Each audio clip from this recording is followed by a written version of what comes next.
What is up, everybody? After great technical difficulties and about 20 minutes of delay, it's the Vish Kumaran show on a Tuesday night where we're joined by the radio legend, as always, Larry Krueger, who's in the middle of a cyclone right now. What's up, Larry? How are you doing? Well, it's been quite the day. A lot of wind, a lot of rain, a lot of power outages. I was planning on doing this in my car, and then right as we were going to start, the power came on, and then it's just lots of entertainment. So sorry to everybody who we've delayed tonight. Yeah, so Did it's not mean funny to. because you originally said you were going to be a little bit delayed, right? Because you wanted to get to your car, and then you got situated in your car, and the power comes back as we're ready to go here. And it was kind of an audible call there. We had to think on our feet. We had to be like, the 49ers with their quarterback situation every year. Right. And I think we made the right call to make you go back to that studio so we could get that beautiful 49ers UK flag in the background. Look at that thing. Seriously, this is home base. I mean, I Right. could sit here and do the phone thing the whole time, but you know what? This is where I'm most comfortable in my carpeted studio. Soundproof. 100%. And I don't think it would be a Tuesday night unless you're in your patented studio and I'm in this, bizarrely darkened room with just plain white walls behind me and the occasional ghost that just seems to float in. And then somebody tells me later and it's just some sort of glitching between the camera and the I mean, lighting. your background is such where, I mean, you could be in like a federal prison right now and we would Nobody not know would it. know. I mean, you could be locked up right now. And it was like, because there's no indications of, kitchen or, posters or anything. You could Right. literally be in an office building right now. Yeah, and I would like to say I've been living in this apartment now for about I think 7 months. I'm just anti-decorations. I'm not a big decorations guy. If somebody else would come in and decorate this place for me, I'm totally okay with it. But I'm not going to spend a day, putting stuff on the wall and all of that. That's just not my thing. I will tell you, it can be a little bit Each I don't their know own, what's the man. word. A little bit I'll say this: creepy. if I get to choose, I would choose a. What's that? Is it Did creepy? we lose you? Oh, I think we had a little bit of an audio glitch. How we doing We're now? having all Do you hear kinds me? of issues tonight, aren't we? Now you're totally. I Are can we hear you, synced? but you're not synced up. Like your face is frozen, but I hear your voice. How are we doing now? Because I mean, I can hear you fine, but you're not moving. this is You're weird because catching up. I'm having fine I connection. think now you're And there. usually it is my Wi-Fi, so. Oh, someone says I thought you So purposely you muted see me and yourself. I'm clear and everything's okay on my end.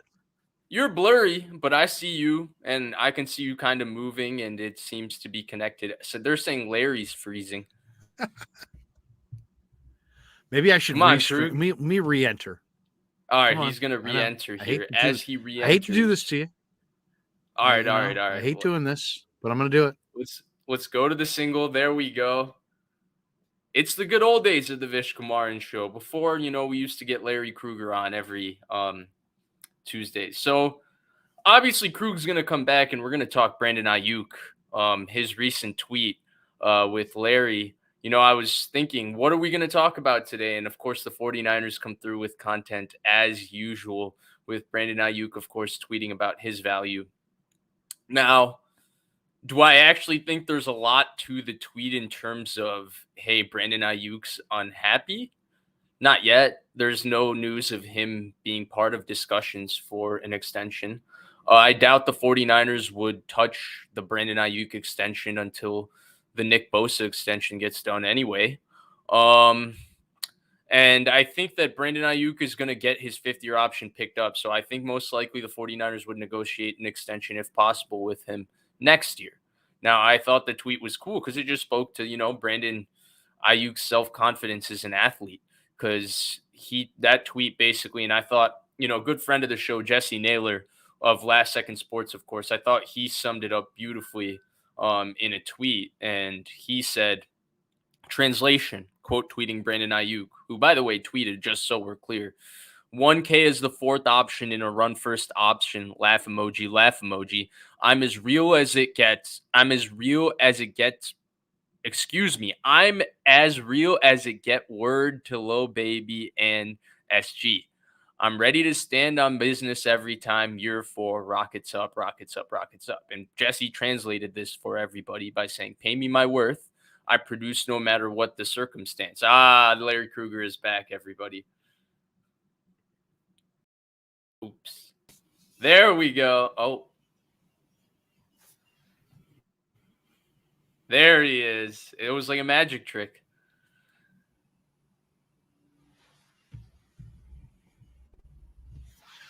Can you see me now? I can see you, but you're glitching, buddy. Wow.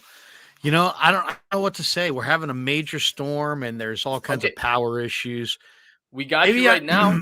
I can do it from my phone. I can go in my phone. You look good right now. You look good right now for me. You're a little bit blurry, right? Yao Feel Me is right on. You're stealing the McDonald's Wi-Fi from the neighbor. Oh shoot, there were two Vishes. I mean, this was promised as a 49er centric show, but we can also do magic tricks, I guess.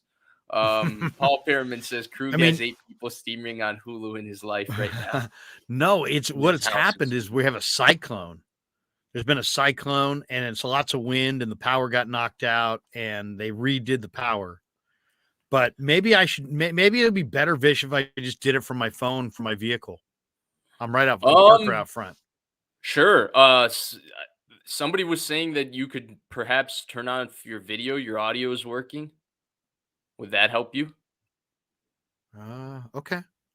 I mean, I don't need to turn it off, do I? It can just be like, you could just put it down, couldn't you? Or how do I? Or no, you can keep your video like this. I mean, it's blurry, but it's not the worst Wi-Fi we've had to deal with. We'll power through. We'll show Larry. This is a great opportunity. We'll persevere. For us to, show our toughness in the face of adversity. This is some real adversity right now. This is, we're backed up on our own 5-yard line in Green Bay and the snow's falling. We're down 14-0. Yeah. And, they're calling us a warm weather team. They're saying that we can't go into Green Bay and win. The haters are just doubting us right now. Right. Let's go. The finesse San Francisco 49er content creators can't hang. That's what they're saying. They don't have the toughness. They don't have the physicality. They don't have the thick skin. They can't hang. They said quarterback Larry Krueger has small hands. He can't grip the ball in the cold weather. He's not big enough. He's not tough enough. So, in the brief hiatus, you're talking Aiyuk, Larry. I started talking Brandon Aiyuk. Obviously, he tweeted today, and I'll repeat the tweet just so that we're clear. 1K is the fourth option in a run-first offense. Laugh emoji, laugh emoji. I'm as real as it get to the word. I'm as real as it get. Word to Lil Baby and SG. I'm ready to stand on business every time. Year 4, rockets up, rockets up, rockets up emojis. And I said that I didn't think the tweet meant that much because I didn't feel like Brandon Aiyuk was getting an extension this offseason no matter what. The 49ers have some flexibility with him since he was a first-round pick. I thought his 5th-year option would get picked up, and I thought this offseason's focus would be the Nick Bosa's extension. And then you can circle back to Aiyuk next offseason when you might, have a little bit more flexibility on what you're doing in terms of contracts. And there's a few guys that, may no longer be a part of this roster depending on how attrition goes and age goes for them this upcoming season. And so that's what I thought. I thought the tweet actually, Larry, what I just read from Brandon Aiyuk spoke more to his self-confidence. And a good friend of ours, of course, Last Second Sports, Jesse Naylor, I thought he summed up the translation to Aiyuk's words pretty succinctly. And he said, pay me my worth. I will produce no matter what, and we'll prove it again this season. And I thought that's all it was. I thought it's Brandon Aiyuk telling you, yeah, I'm a big-time player. I had a big-time season. He was the 49ers' most consistent weapon this entire football season.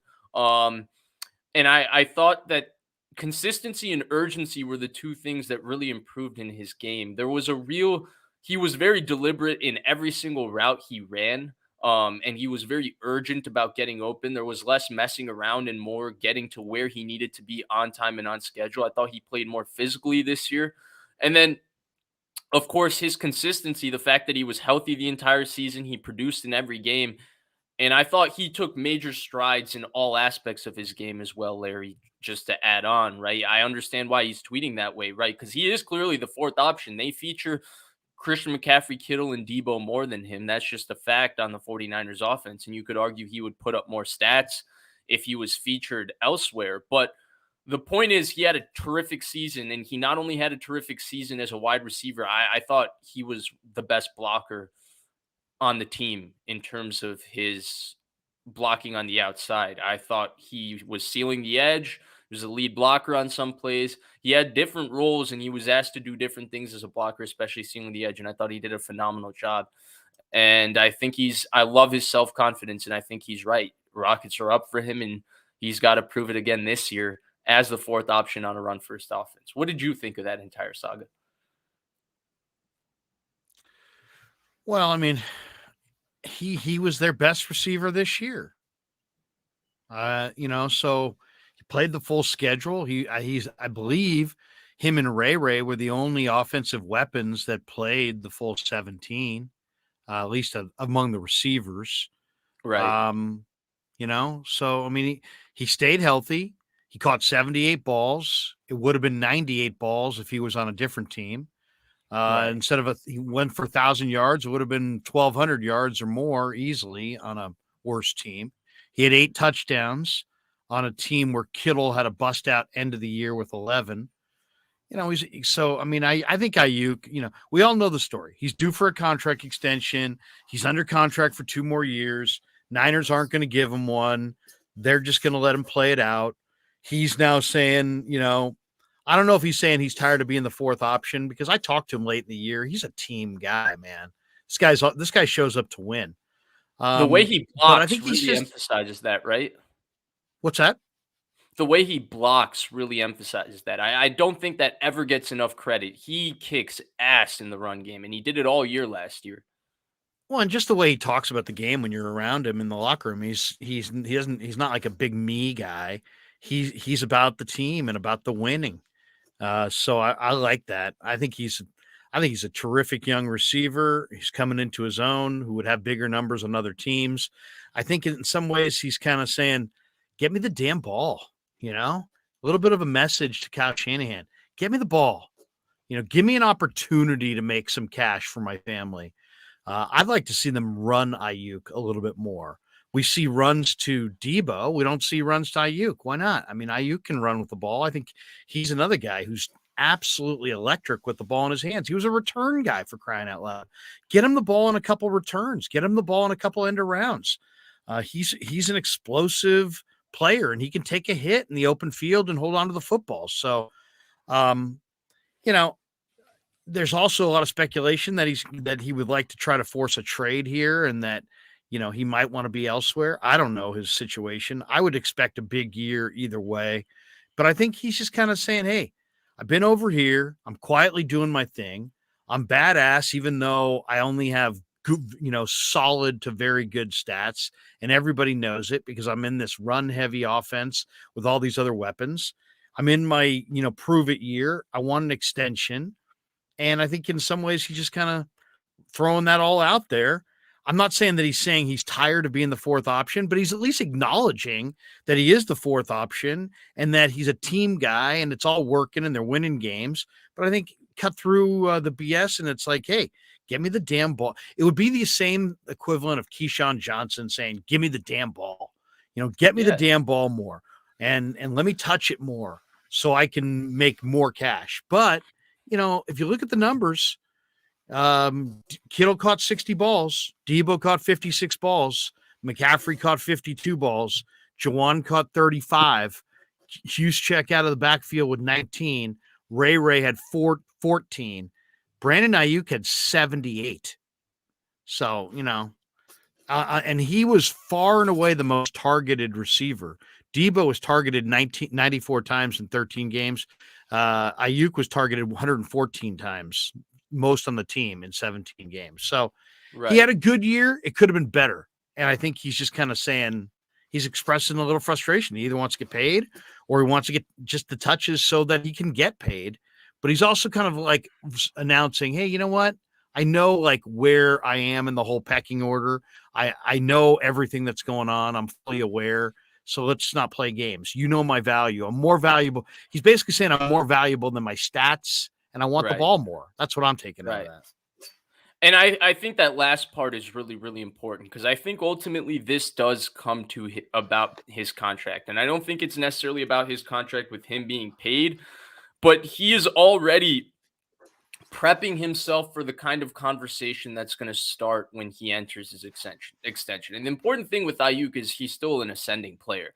The improvement Yeah. that he made from year 2 to year 3, I know a lot of people put the year 2 struggles on just say Shanahan put him in the doghouse, but Brandon Ayuk also did not play well for a portion of the season. There was a lack of urgency in how he ran his routes. And sometimes he was, not as physical as he could have been off the line of scrimmage. There was also a growth process for him involved. And you could see that in the growth of all aspects of his game this year, right? You talked about his run after the catch ability, use him more in jet sweeps. I thought one of the best things about Brandon Ayuk is not only how good, and I talked about the urgency before he gets the ball, right? With how physical he was and how ready he was to get to the spot on time, but just how quick then he was just turning his shoulder upfield and how explosive and physical he was right after the catch. It felt like the first guy never took him down this year, no matter where he caught the ball, which to me is very, very important in the modern NFL with so much space and the run after the catch ability of these players. Now,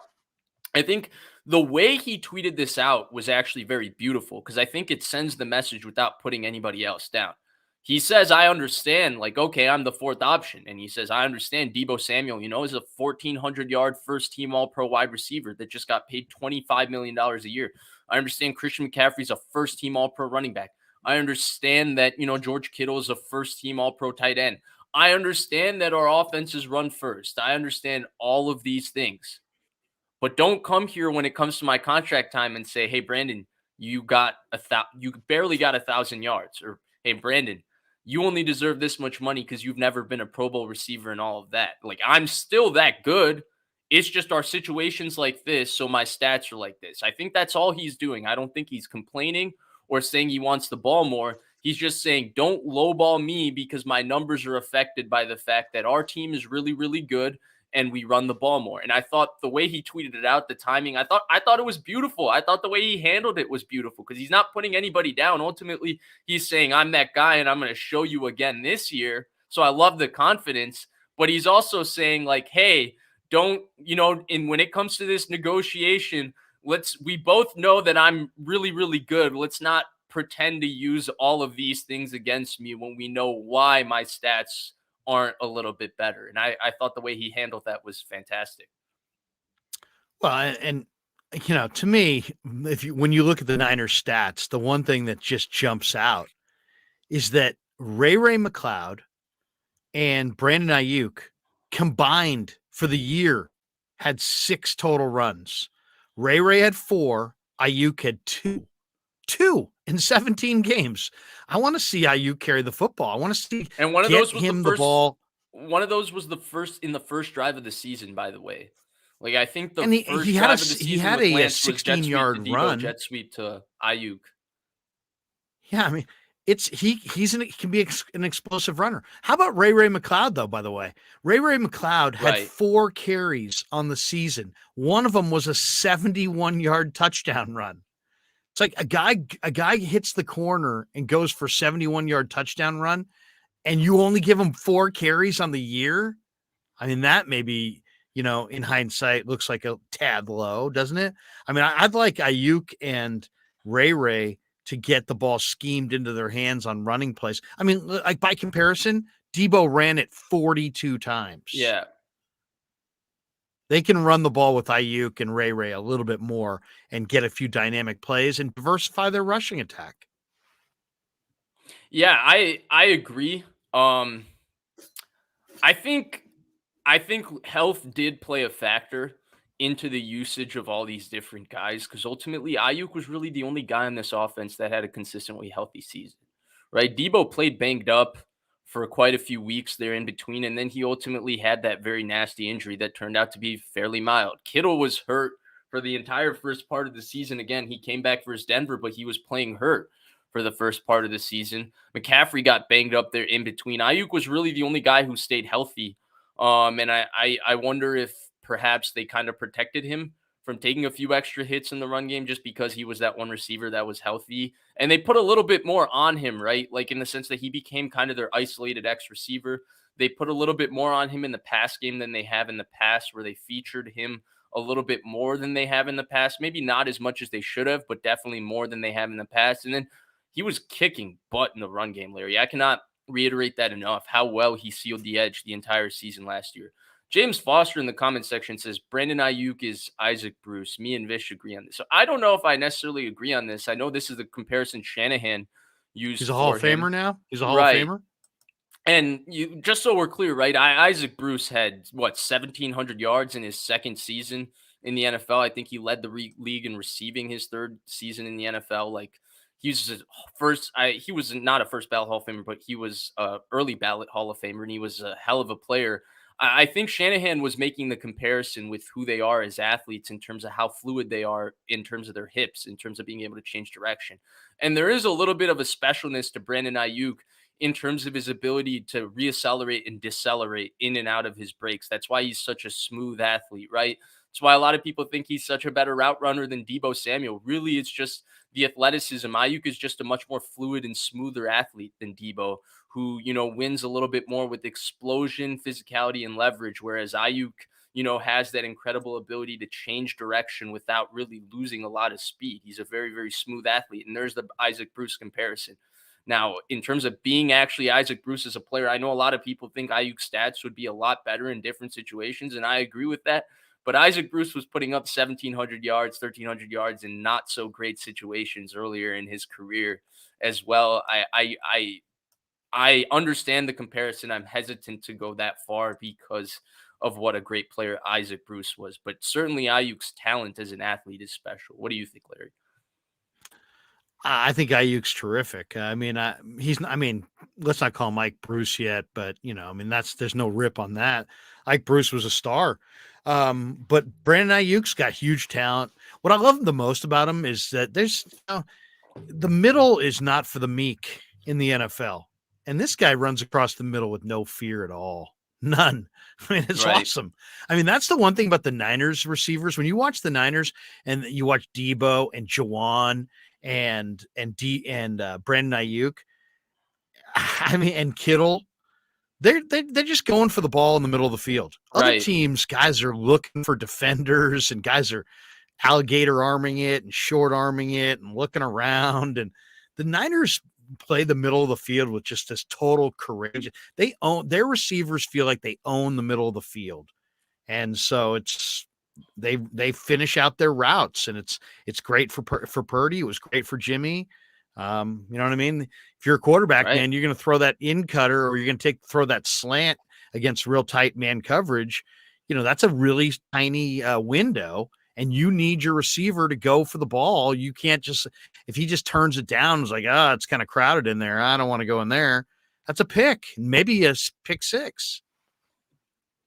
So some insight into this. I like listening to Chris Sims. I've listened to him for many, many years back to his Bleacher Report days because he obviously talks very, very positively about his friend Shanahan. And something he said about his friend Shanahan for years is that's actually something he scouts in his receivers. So what you're talking about specifically, he looks for that as a trait where he looks for guys that go over the middle of the field and snatch the ball out of the air and catch it without losing speed. And Deebo Samuel is a fantastic example of this. He didn't have as many of these plays this year, but his rookie season, I actually thought, it's funny because I thought Deebo's second year and fourth year kind of mirrored each other. And then his rookie year and third year kind of mirrored each other, where he was in great shape, didn't get hurt, and was fantastic the entire season in year one and year three. And then in year two and year four, I thought he just was playing hurt the entire season. And he was a little bit heavier, and he just didn't have that same extra gear. But anyway, the touchdown versus the Packers as a rookie, the big play versus Tennessee. There's so many different examples of Deebo catching an in cut, right? And just outrunning the entire defense. And so that is definitely something Shanahan scouts. And like you mentioned, it's not only Deebo, it's not only Kittle. Brandon Aiyuk definitely has that trait. Juwan Jennings definitely has that trait. Even I would say Ray McLeod, in the little bit we got to see him for a smaller guy, Ray McLeod is tough as nails.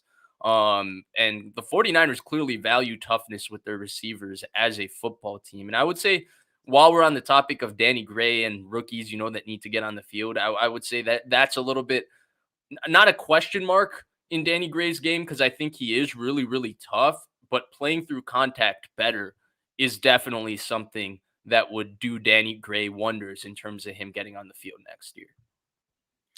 No doubt. No doubt. I talked to Charvarius Ward at the end of the year about, the Niner receivers, and we were just going through it and, one by one. And when it got to Danny Gray, he's like, oh man, that boy's fast.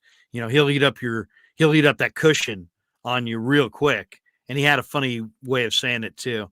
But then he also talked about how he's pretty raw in like a lot of the route running and nuances of selling it. And it's just, you think of receiver, it's such a glamour position, but man, it's such a technique rich position. And it's getting open in college against college corners is totally different than getting open in these tight NFL windows where the timing has to be just perfect. The windows are tiny, the competition's intense. So it's just a totally different deal. And it's rare that you see somebody step out of college onto the perimeter in the NFL, whether it be on either side of the ball, corner or receiver, and really dominate. And that's why Sauce Gardner is so special. That's why that story watching him this year was so compelling, because he did exactly what we're talking about. He stepped right out of college and just dominated NFL receivers. So it's hard to do out there. So I expect, Danny Gray is going to be stronger. He's going to have better knowledge of the offense. He's going to have a better rhythm with the quarterbacks. And he's got big time speed. So he's not afraid either. So he told me he's got a touchdown dance all ready for us. I tried to pry it out of him. I'm like, come on, can you give it to me a little bit? Can you give me a little something, what you got? And he's like, I'm going to keep it under wraps. But when he scores, wait for Danny Gray to just go off, because he's got moves. All right, I'm going to be looking forward to that. To kind of put a look for Danny's moves on the Aiyuk discussion, because I think ultimately, we agreed that the tweet is regarding his contract and ultimately how much they're going to pay him. I think you and I are on the same page that this offseason is likely not going to be the offseason Aiyuk gets his extension. If anything, it will be next offseason, because they'll probably pick up his fifth-year option, do the Bosa extension, and let him play it out, because you never know what's going to happen. And I don't know if Aiyuk, as good as he is, has shown enough consistency for them to be on the same page necessarily of where his contract is, because obviously there was probably some disappointment with him his second season. I mean, that entire situation of doghouse, not doghouse, ended up being the doghouse, was an entire ordeal. And while he did have a really, really excellent season overall, it wasn't like he was Deebo Samuel 2 years ago having a first-team All-Pro season, so you know exactly, hey, what his worth is, because he's kind of in a tricky spot as his tweet indicated, where he's a lot better than what his stats show, but his stats also show, good numbers, not great numbers. And so I think that it would be great to watch it play out this year. The one thing I would just add to the Aiyuk discussion ultimately that I think is important when we're discussing his contract is that he's an ascending player. And I think that's really important. He is really getting better day by day. He's still growing.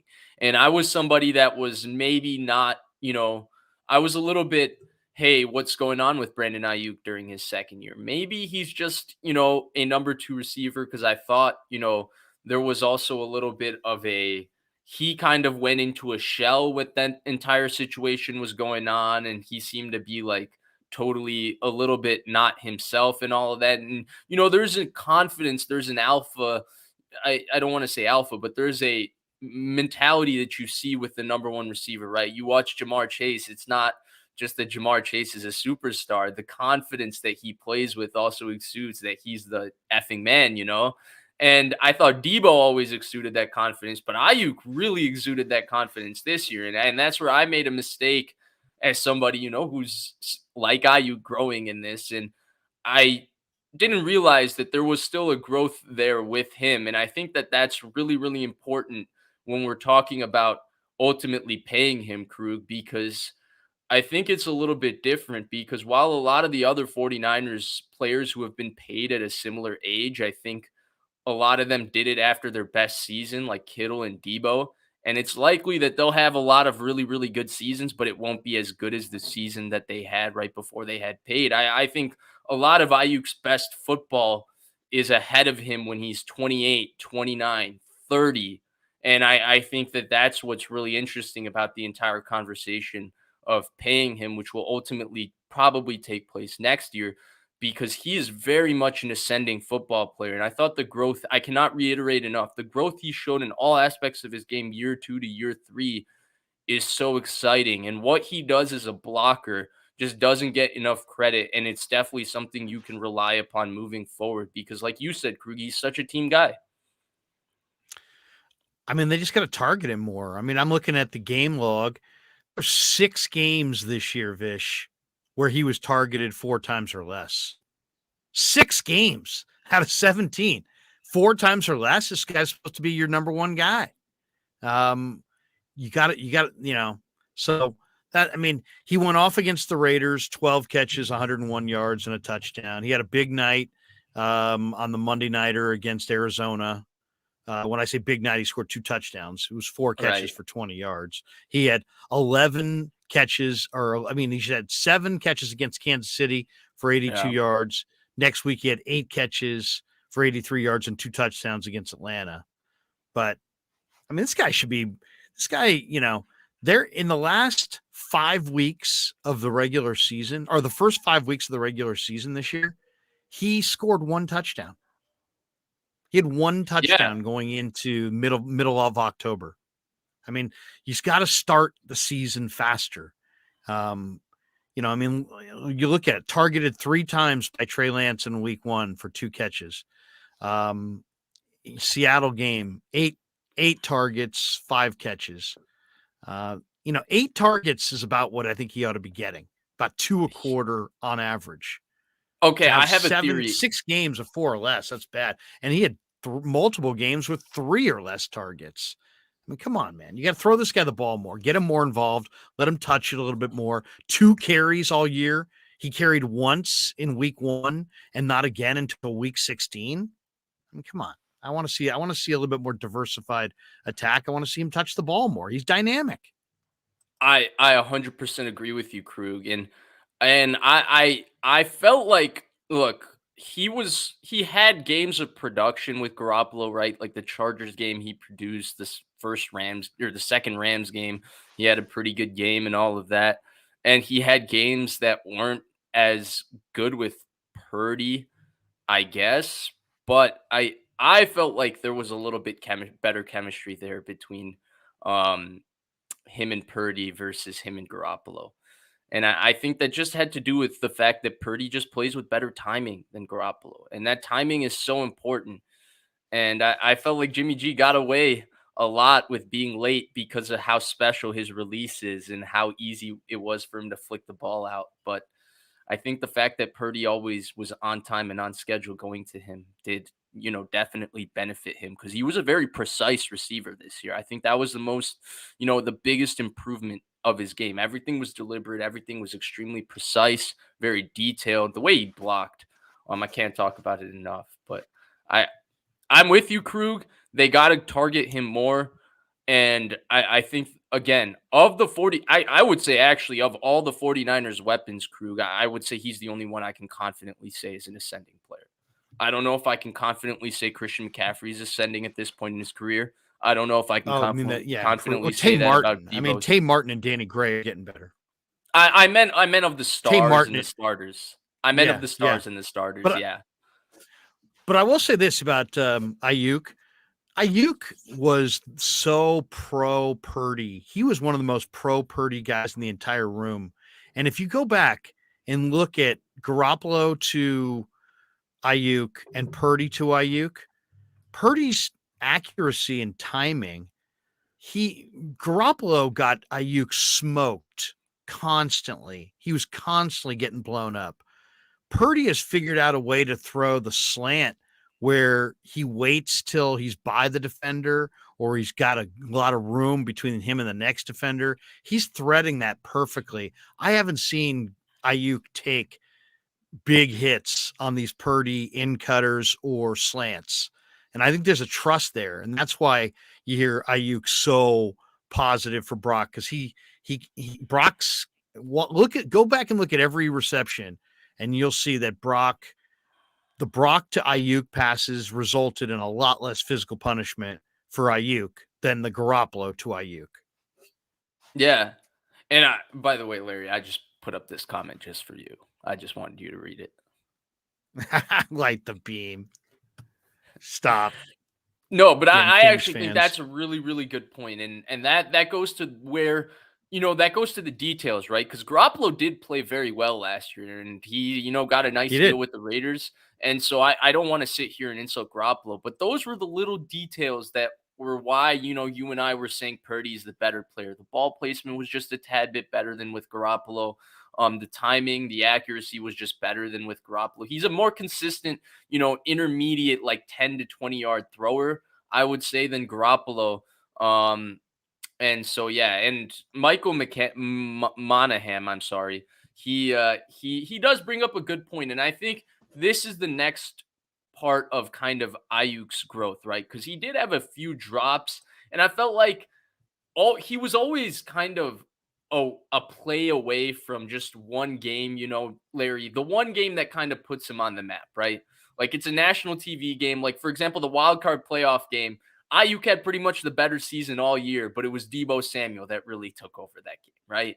Or the Dallas playoff game, nobody really had a good game, but in the Seattle playoff game, Ayuk dropped that crazy play by Purdy that would have been a highlight reel play that would have put both Purdy and Ayuk on a national map and scene, and he dropped it. And he's had a few plays, and he's just a few plays away, I feel like, from really having a game or a play that really puts Ayuk on the scene and has everybody know that, hey, this is not just a guy who's consistently played very well under the radar. He's also a guy who's showing up and producing in the biggest moments. And I think it's just that lack of timing, or he's been unlucky, where that's the next part, I think, of his game where, I thought the Raiders game was a great example. Larry, you brought up the stats, but really down the stretch of that game, he had 3 big catches on that drive that they went to go tie the game and kick the field goal. And one of them was a completely errant throw from Purdy because he got hit, right? He had Kittle wide open, rolling out to his left. His arm gets hit. The ball floats straight up in the air, and Aiyuk just absolutely runs it down and goes and gets that ball. It was an outstanding play.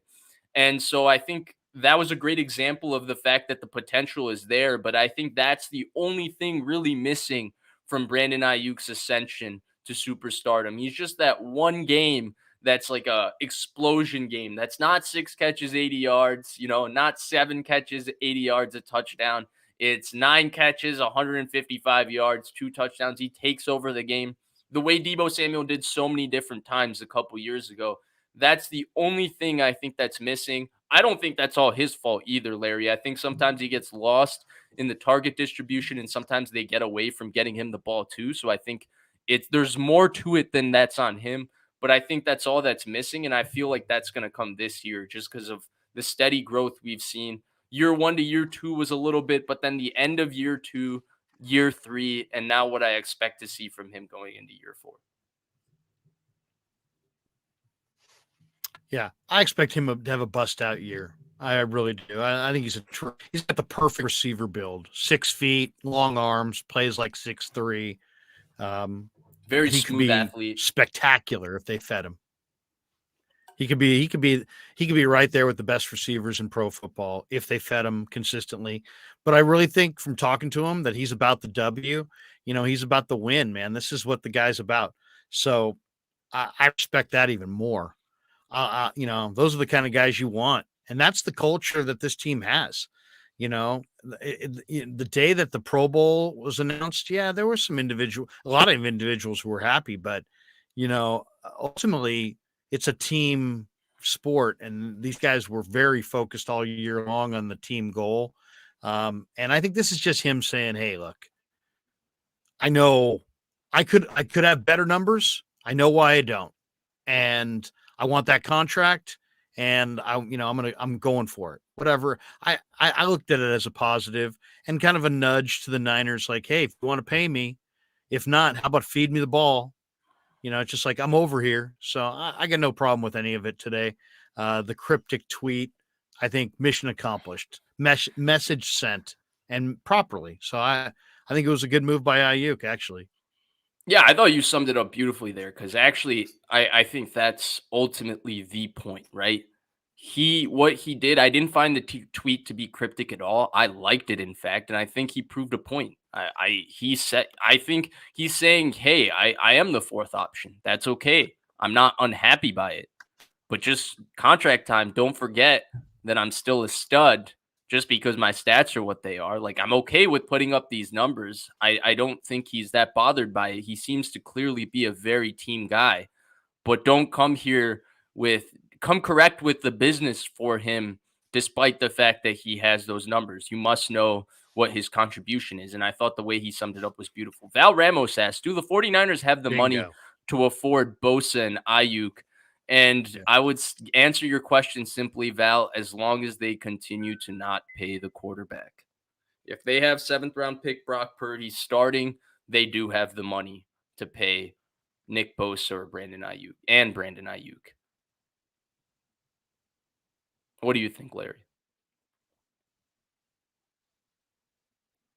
We lost. Yes, I Oh, agree. yes, I he's agree. back. He's back. There we go. Go ahead, I'm Larry. back. I do. I definitely agree. They can play. They can pay both those guys. I think so too. And by the way, Larry, I think that attrition is right around the corner for a few of this core anyway. I don't necessarily think the 49ers are when time comes to pay Brandon Ayuk next year. One of my predictions is I don't necessarily think the 49ers will be paying all of Trent Williams, Eric Armstead, George Kittle, Kyle Juszczyk. I think a couple of those guys will be slowly making their way out, and I think you would have a new younger core as well. I mean, it's been 4 long seasons, 3 out of 4 long seasons in a row for the 49ers. It's natural at some point that these guys can't continue to produce at the insane level they've had. And I do think the 49ers, the one thing vibe I've gotten from John Lynch and Kyle Shanahan is the moment the play slips, they're ready to move on. They're not sticking around and watching you decline because they have sentimental value to what you've contributed to the team. I mean, this was the same GM and coach that was ready to cut Navarro Bowman, midway through the season with no sentimental value, but described it as, hey, we wanted Navarro to have the goodbye he should have had, but they were ready to say goodbye to him. And so I doubt they're going to be very sentimental. And I think that there will be a couple of those guys probably gone. And I think the Hargrave contract indicates that in some ways too. No question. You got to make tough choices. Who will be gone? The draft could tell us a lot. It really could. Yeah, I agree. Who they invest in. They might invest in a position that you're like, wow, didn't think they were going to go, high pick for a tight end. And then all of a sudden Kittle could be gone in a year.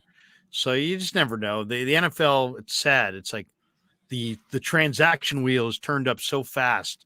These careers are over in the blink of an eye. I 100% agree. By the way, Greg T is out here saying, folks, hit that like button. Only 29 likes. I can't see live how many likes, but Greg T, I agree with you. Only 29 likes. Come on. There's Get some likes 161 going for people in Vish. here. Let's get some likes going. I appreciate that. Thank you, crew. Larry, I wanted to touch on just another thing that I saw just going on in the comment section as we were talking about Brandon Aiyuk, and it's the conversation of Deebo Samuel. A lot of people are very upset. There's still a lot of I would say resentment towards Deebo Samuel and how his contract situation went down last year with certain fans and the fact that he asked for a trade. I've noticed that, and a lot of people are ready to trade him because he did not have the strongest year. I personally thought that was more of a case of injury rather than slippage, and I thought he had such a historic season the year before. It was natural for him to have some sort of decline. I think we're going to get a very big bounce back year from Deebo Samuel this year. How do you feel about Deebo Samuel? I will preface it by saying I'm biased. Deebo Samuel's my favorite player on the 49ers, but I don't, even when I saw him last year, Larry, I saw moments and glimpses where he was still Deebo Samuel. I just felt like he was hurt for a lot of the year. And then the Seattle playoff game, he looked like Deebo a little bit. He had an okay game versus Dallas, a little bit inconsistent there in the Dallas game, but ultimately, actually, no, he didn't play too well in the Dallas game, actually. But he played really well versus Seattle. He had an okay finish to the season. He was, I thought, hurt a little. I thought he was basically banged up the entire season. Do you think that he's going to have a bounce back year? Because I do. It's hard to say. To me, it's all about his conditioning. He needs to stay as light and as explosive as possible. But I mean, the guy's a warrior. He's a tone setter. He's a guy who gets everybody else ready to play. He's just a big time playmaker. He's a money player, but I worry about soft tissue injuries, hammies, that kind of thing.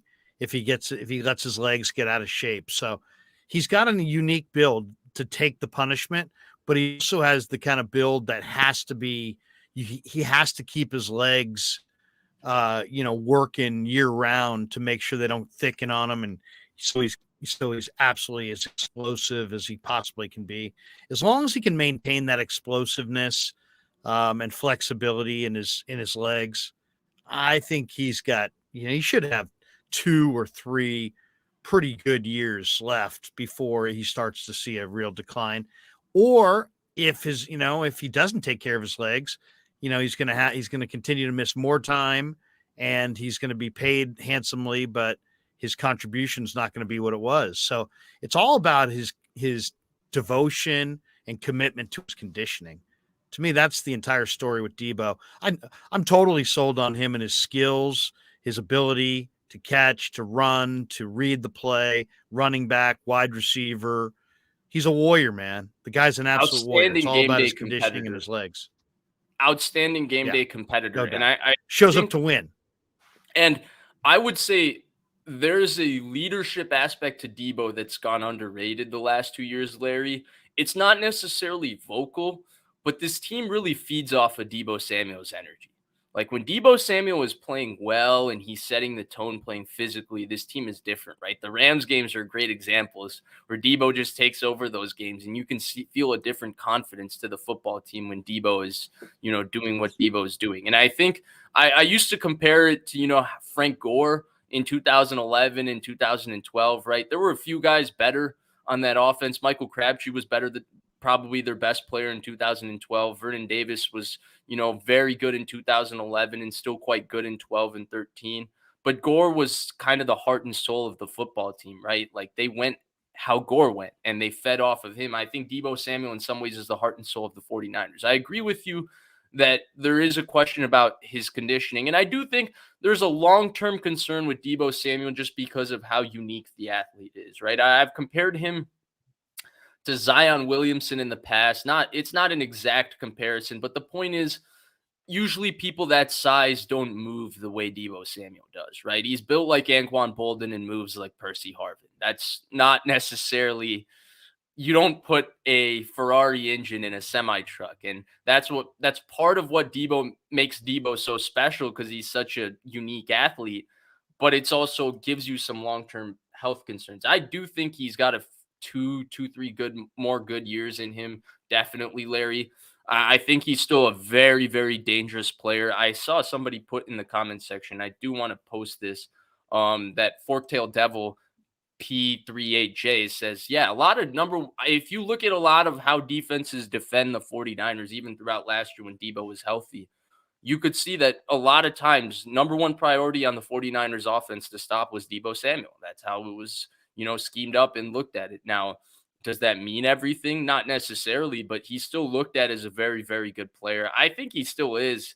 I think a lot of people are just sour because they didn't like the way he handled his contract situation. And to those people, I would say, get over it. The guy had to do what he had to do to get paid. It's time to move on. Yeah. He got his money. He deserved his money. He got his money. And I think that we're going to see a very big season from Deebo Samuel upcoming. It's hard to get paid in the NFL, and sometimes sometimes you gotta bust out all the stops. And I, I'll say this: never hitch your your like or dislike of a player to the public, the public information that gets out on his contract. I mean, come on. It's business, it's Yeah. business, and business can be cutthroat both ways. So just know that's sometimes you got to play hardball. I mean, and the sad thing, sometimes the very best guys who absolutely never should have to hold out have to hold Mhm. out. Emmitt Smith had to hold out. He was the Cowboys of the 90s. They were a freaking dynasty, and Jerry didn't want to pay him, so he had to Right. hold Had to out. start 0-2 without Eventually, him. Charles Haley punched a wall over Jerry's head, and Jerry said, maybe I ought to get him signed. They got him signed, and they won the Super Bowl again. So, Right. I He won MVP that never, season, didn't ever, he, Larry? ever fault the players for the contracts, ever. Emmitt Smith won MVP that year, right? They started 0-2, Yeah. signed Emmitt, and then he came And back and won he was the MVP. heart and soul, Yeah. Okay. heart and Yeah. soul of the team.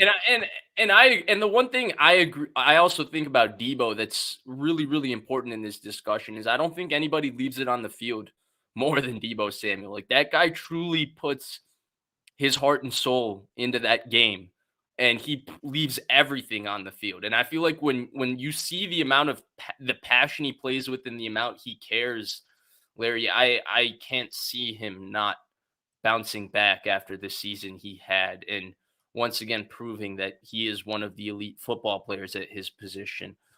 Great friend of the show and a friend of mine, Jamal Armstrong. Very much appreciate the donation, my friend. Says Krug and my main band, Vish, killing it as always. Keep it up, guys.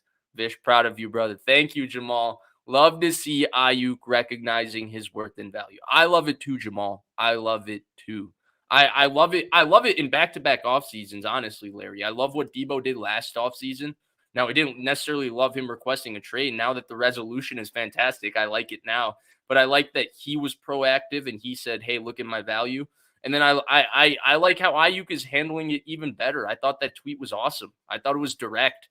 I thought it sent a message to the 49ers. It sent a message to the fan base. It wasn't negative at anybody. All it said was, I know what my role is. I'm still the fucking man. And you're going to see me be the fucking man this year again. And I loved it. Aiyuk's the man. I mean, I Yeah. seriously, I love talking to the guy. You know, he shows up to win, and that's all that I want. Anything else is like, whatever.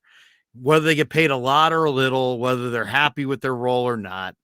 When the game starts, are you a warrior? Do you play to win at all costs?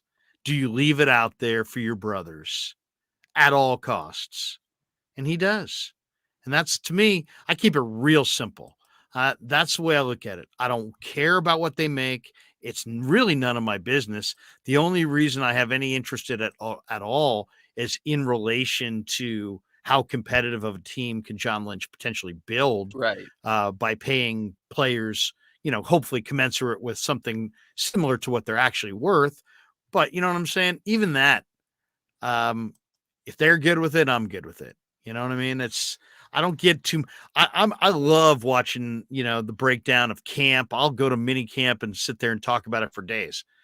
But I just don't. When it comes time to some of these content creators who and he signed for this, and he gets 3 payments on the 19th of the month for $49.50, and at the end he'll have a roster bonus that who gives a shit? At the end of the day, I really don't care at all about any of that. I don't know about you. I mean, if you're into it, God bless you. But to me, that's not football. That's that's just So busy I work. care about the financial dynamics as long as they relate to football. You And care about the scheduling of their bonus constructing. payments? No, the entire idea of constructing a football team and how the different numbers with the cap affects all of that and all those different details. I do care to an extent, but do I care if a guy gets paid 19 million or if a guy gets paid 22 million? Absolutely fucking not. Fuck no, I don't care about that. In fact, I hope all the guys get paid $22 million. Even as a 49ers fan, I'm more pro get the players paid. I never understand why people get salty about the players wanting to get paid. Like that's never been something that I've necessarily ever been able to empathize with or think about. I always thought, like, shoot, if you put me in the same position, I'd probably be 20 times that. I would probably give whatever team 20 times more trouble than these guys give them to get my money. Like, if I was as good as Deebo Samuel, are you kidding me? Like, and I was eligible to be paid like $30 million. Absolutely. In fact, I thought Deebo Samuel handled it very, very nicely, and a lot of people didn't like it. So I'm a little bit different, I guess, that way. Anthony Concess, apologies if I pronounced that wrong, asked a question that I would like to answer because I see this conversation a lot, Krug, and then maybe we can get off Deebo and Aiyuk. I didn't expect us to talk 55 minutes about this, but he says, I think it's time to sell high on Deebo. He's not going to age well. I I don't even understand selling high on any of this football team right now, Larry. Like, the window is right now.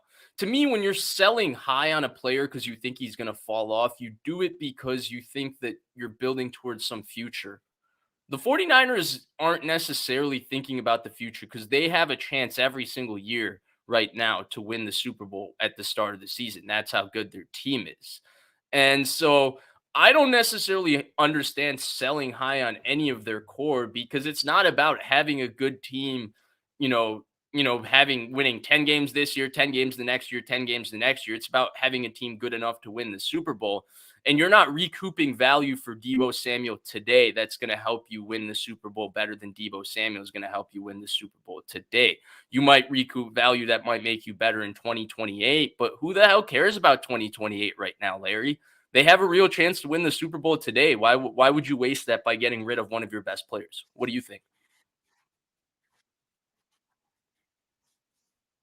Oh, dude, you totally pegged it. And he totally answered it right on the money.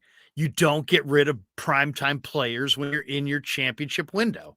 You try to get the whole point is to try to get as many difference Yeah. maker players on your team in your window. So I do, though. I think Anthony is totally right on that. Guys who have like thick legs and, kind of unique body types like Deebo and maybe have a tendency to put on pounds probably have shorter careers, and you probably, selling high would be the smart thing. But that like looks at the players in a vacuum.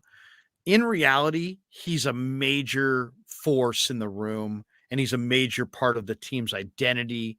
And I just don't see it happening. I think he's a culture player. He's Yeah. and there I don't think he's going anywhere. Though I 100 do think you might be 100%. right. I think he might be onto something, but I don't think they're going to move him on. I think they're going to Not stay with to him. mention the $28 million dead cap hit, right? Fork-tailed devil Right. P38J is absolutely right. They have a $28 million dead cap hit. I think most people are not necessarily talking about moving Deebo in the immediate. They're talking about moving him maybe a year down the road when the contract makes a little bit more sense. But even then, I would argue if Deebo is still, playing like great football, I would say you would rather have Deebo today playing great football, because even if you have a contract issue with the declining Deebo in 2028, you're not going to care if you win a Super Bowl in 24 or 25. And whatever value you recoup for Deebo in 24 or 25 might make you better in 28, but it's not going to make you better in 24 and 25 or 23, whatever year you want to mention that it's the 49ers. And right now, these are the years that they have a chance to win a Super Bowl. So it's about fielding the best possible team right now. They can't necessarily look as much towards the future, though they can't be so stupid where they're not protecting themselves for the opportunity to compete years down the road. The Beast Hider says, only game I've seen live, week 4, 2021 versus the Seahawks. So the game Trey Lance entered in between in the second half. And he said Deebo had an 80-yard touchdown, right? Little drift stock play versus 3 deep slot corner. I think it was Sidney Jones who was just signed, doesn't carry the rail route from Deebo Samuel. Krueger, do you remember the play? Trey Lance kind of just throws it up to him No. wide open, 80-yard touchdown. No, I don't remember. From Okay, so 2021? yeah, from 2021, Trey Lance comes in second half at home. Niners lost the game 28-21. Third quarter, I think they were down 21-7. Nothing was happening on offense. And they run a play they run often, drift stock, right? It's versus cover three, a rail and kind of Was an it on out the and up. along the Niner sideline? Yeah, along the Niners sideline. I think I do remember it, actually. Okay, perfect. Either way, he's talking about that play and he says Deebo was nuclear. Deebo in 21 was nuclear.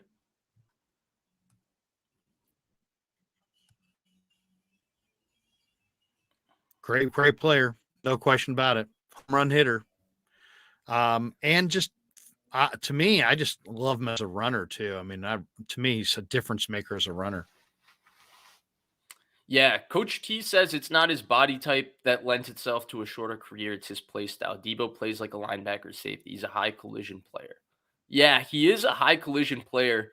I will say the one thing I've noticed about him is that his leverage and contact balance is actually pretty insane. So sometimes he takes shots, but they're not actually as big as you originally think because he's usually the one delivering the shot because he always is kind of in a great position when he gets in contact with defenders because he has such great balance and really, really good leverage always that I think the bigger fear with him is actually him hurting himself outside of collisions, not as much. Yeah. Like a pulled There's hammy, no soft question he'll tissue run stuff. through instead of run around. Yeah. He runs through people. No question. Coach T also says the 49ers current iteration has this year and the next. After that, the team will have to reshape itself. Some cornerstones guy will have to go. Coach Larry and I are absolutely on the same exact page on that. We are absolutely on the same exact page on that. Glass half full guy, again, kind enough to donate. Really appreciate the donation. Says, does this offseason feel like going all in? Question mark. Seems like it to me when they signed Javon Hargrave. So I hope they are going all in. What do you think, Larry? Well, they made tough choices. And I agree with their tough choices. They looked at the landscape of the draft and they said it's deep in defensive ends. So they allowed their 3 defensive ends to leave and gave the defensive tackle a ton of cash because they look at Hargraves as rare. And they're right. And I think they're going to win because I think they're going to be able to replace their defensive ends in the draft or late in free agency for reasonable dollars. Because you got to remember this, they're now a Super Bowl contender with the Hargraves move in the eyes of the rest of the players. So there will be players that will choose to come to the Niners who might have gone elsewhere, but might take less to try to get a ring here. And it's a great defensive end draft. So I think they made the right move. Yeah, I think you summed up all of that exactly right. I think you were the one who asked me. You and I did a show together, and you asked me for my prediction this offseason. And my prediction was, hey, I think they're going to be more aggressive than usual. I didn't find them to be more aggressive than usual. I didn't find Hargrave to necessarily be an all-in move because I look at his contract and I look at the player, and I don't think he's about next year. I think Javon Hargrave easily has 2 to 3 more good years in him, and he signed a 4-year deal. He's only 30 years old. He's one of the best conditioned football players in the NFL. When you look at a guy his size play the amount of snaps and week in and week out that he plays, he's a highly conditioned athlete. He's just about in the prime of his career. I think that they're kind of well set once again to have a team that's very good this year, but it's not necessarily so all in to the point that if they don't win it this year, they won't have a chance to re-scramble and re-put things together next year. I think that, maybe going all in to bring McGlinchey back would have been a move that would have showed like a desperation all in. They're all in every year, but they're not desperate, if that makes sense, Larry, where they're making moves that will put them in a very precarious position down the road. And I don't necessarily agree with the last guy who said that, making it sound like they've got a real window. The Warriors have a real window. The Niners just added in this last draft There were 14 guys who were rookies on this roster this year or on the practice squad. They're fortified. In some ways, I really believe that the same way Bill Walsh's 86 draft set the Niners up for awesomeness in 88, 89, 90 going forward there, I think Lynch's offseason this year sets them up. There's going to be all kinds of guys. Marcelino McCrary Ball's a baller. Nobody knows it. Kalia Davis is a baller. Nobody knows it. Tay Martin is a really damn good red zone receiver. Nobody knows anything about him. Trey Lance may be a stud. We haven't seen it yet. This last couple of years of drafting have been really good. They got a lot of talent. So I disagree that they've got a 2 or 3 year window. I think they're on the verge this year of getting another deep draft class. I think they're going to be one of the deeper teams in the NFL for the next 5 years. And I think expect them to win a couple rings in that period.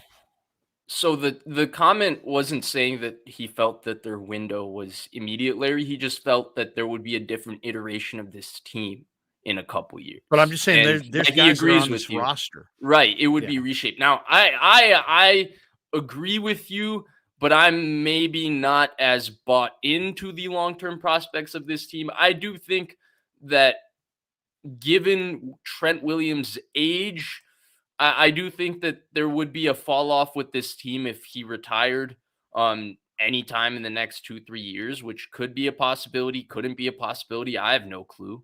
I just know that he was pondering it at some point this offseason. It was reported that way, at least. And so I do think that that would be the one guy I look at, Larry, if you want to say window. But you're right. It's tough to necessarily put a window on a team, despite them not having an answer yet at quarterback that's long term, because they've gone 3 out of 4 years being really, really good, with each of those years entering with some sort of question mark at quarterback. And they've made 2 different NFC championship games with 2 different quarterbacks, which is unheard of. Now, the one thing I will add, Larry, and this is a stat I've tweeted out a couple times, but nobody seems to care about, is the defensive decline and attrition that goes on in the NFL. In the last 20 years, Larry, only 3 different teams have had top 5 defenses for 4 years or more in a row. First was the Tampa Bay Bucks, who had a top 5 defense from 02 to 05. Second was the Seattle Seahawks, who had a top 5 defense from 2012 to 2016, 5 straight years. 3 of those years, they had the number 1 defense in terms of yards in the NFL in a row. Unheard of production. And then the third team, funnily enough, is the San Francisco 49ers, who have had a top 5 defense in terms of yards in 2019, 2020, 2021, and 2022. Now, I think because of that, it is fair to expect a little bit of a drop-off at some point on defense from the 49ers. Now, the 2 big differences between those two teams and the 49ers, actually, there's 2 big differences between those 2 teams. One, those 2 teams won a Super Bowl with their defense. The 49ers have been so close, yet they haven't done it in the last 4 years. And then the second one is the Bucs fell off because of age. The 49ers, Fred Warner and Nick Bosa, are still extremely young. The Bucs fell off by 2005, Warren Sapp was 30 and Derek Brooks was 30 plus too. They were a lot older. Rondé Barber was older. John Lynch went to Denver. So you had that. And then Seattle had to pay Russell Wilson, and the 49ers aren't paying their quarterback. And part of their defensive fall off was that they had to pay their offense, and they had to kind of adjust their team to be more quarterback driven and more around Russell and less around their defense. The 49ers haven't done any of those things.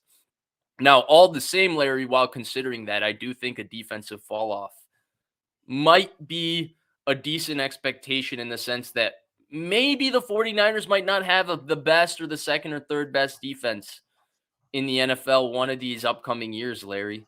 It feels kind of hard to have a defense this good for this long. At some point, it's got to slip a little bit. Now, I would not expect them to have a bad defense by any means. They're way too talented.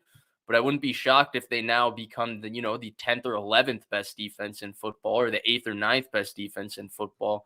Different variables, but at the same time, Larry, come on, the attrition, the history of the NFL says us that this level of sustenance from a defense isn't normal. Well, the hardest position to fill is the pass rushing interior tackle. And that's why getting Hargrave, Javon was such a huge addition, because those guys, there's a lot of 300-pound guys, but there Right. aren't a lot of 300-pound guys that can go after the quarterback and get double-digit sacks. So it always starts there. If you have a special player in your front seven, like a Buckner, like a Javon Hargrave, it starts there. This team now, to me, it also starts with two guys that you got to double on your front four. They have that in Bosa and Hargrave. Then it's the Niners, I think, are a little bit ahead of the curve, to be honest, Vish, at linebacker. They got a great eye for linebackers, and they've got arguably the fastest group. And they've gone for, there's other teams that still have 250-pound linebackers. The Niners backers, all around 220, 230 in that range. So, and then to me, it's always just be about stacking your defense with athletes. They need to do more of that in the secondary in this draft.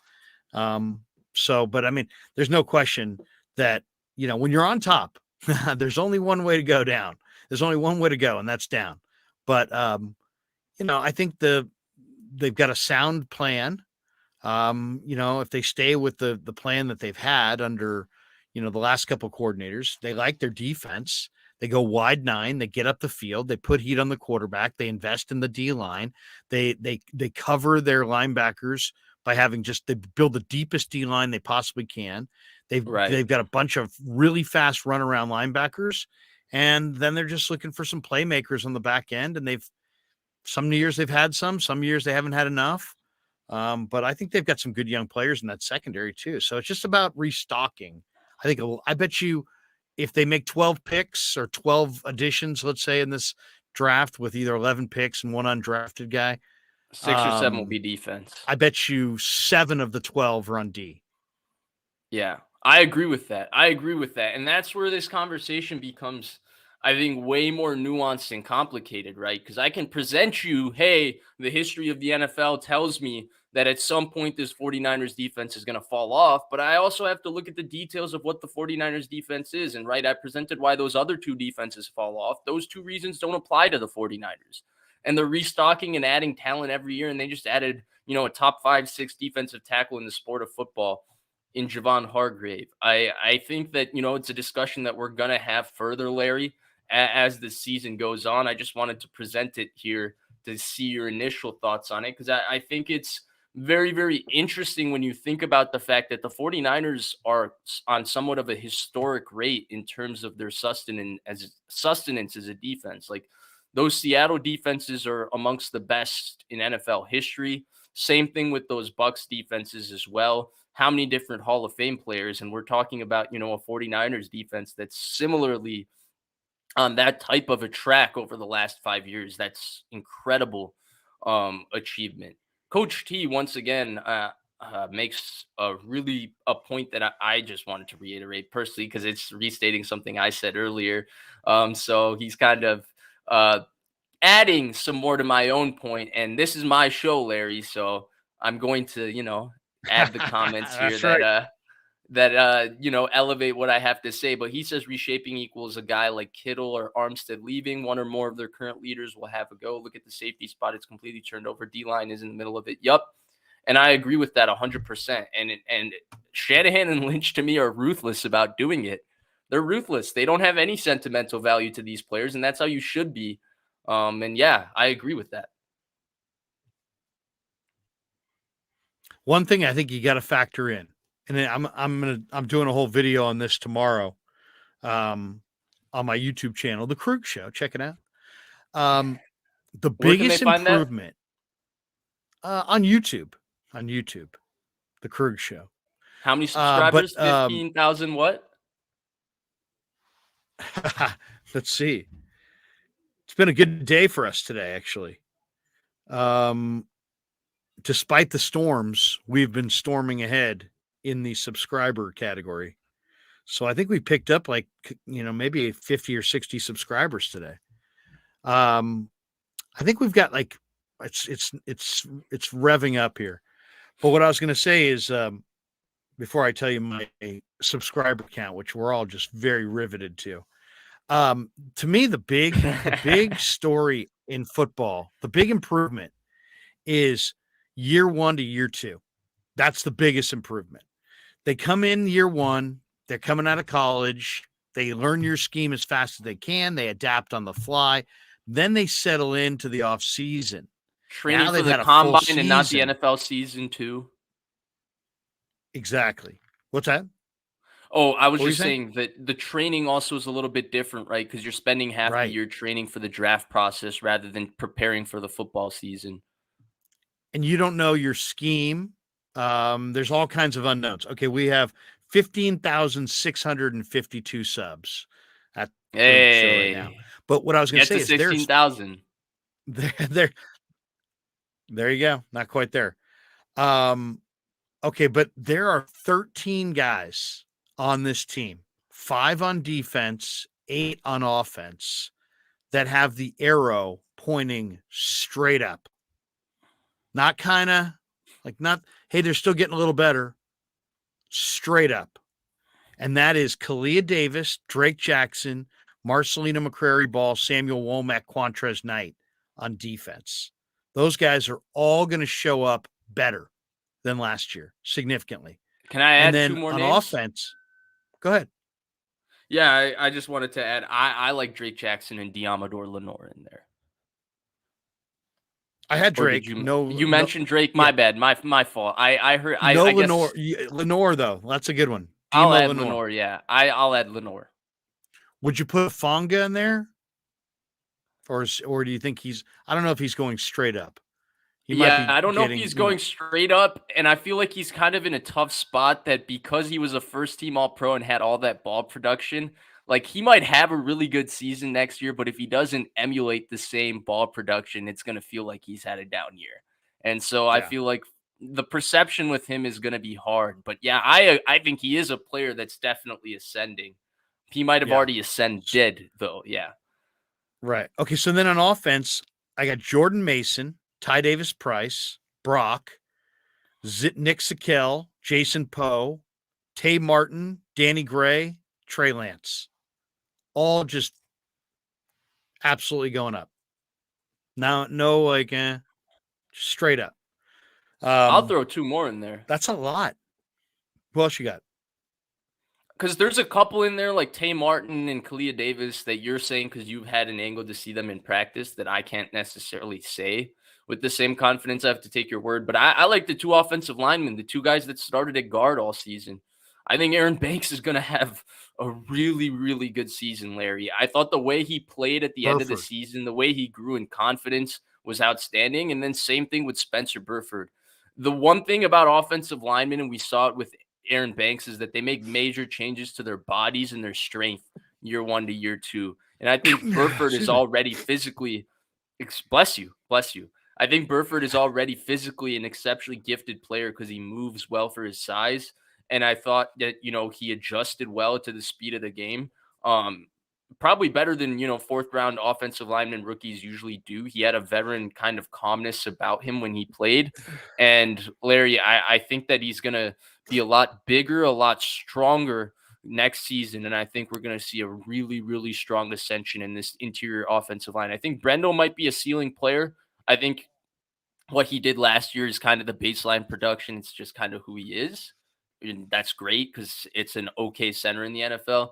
But I think the interior offensive line is going to be much improved because the 2 guards are going to play a lot better because they're just going to be more confident. They're going to be stronger. They're going to be more prepared. Yeah. Yeah. No, so that's 16. Think about that. 16 players going straight up. It's going to be hard for this team to not improve next year. 16 guys in year 2. Yeah. What Lynch did this last year, I think 3 years from now, we're going to be talking about his 2022 draft class like the Niners talked about the 86 draft class from Walsh. Why? Because Kalia Davis is special. Marcelino McCrary Ball is a damn good player. Quantrez Knight is absolutely a player in my mind. Jordan Mason is absolutely a player. Tay Martin and Danny Gray are players. Both those guards you mentioned, players. It's a lot of talent. It's a lot of young talent that's ascending. So I'm excited about the 49ers because they're I mean, if they really, I mean, one thing I hate about the draft are people are like they should trade all their picks for like one pick because there's not 11 rookies that can make this team. But you don't know which of your picks are going to bust and which of your picks are going to take off. So Right. give me as loaded as they are right now.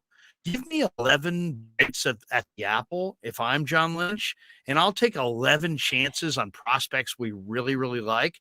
And I'm not going to go 11 for 11, but guess what? If I go 8 for 11, we're the deepest team in the NFL and probably going to win 2 of the next 4 Super Bowls. Yeah, That's where they're set up to be, in my mind.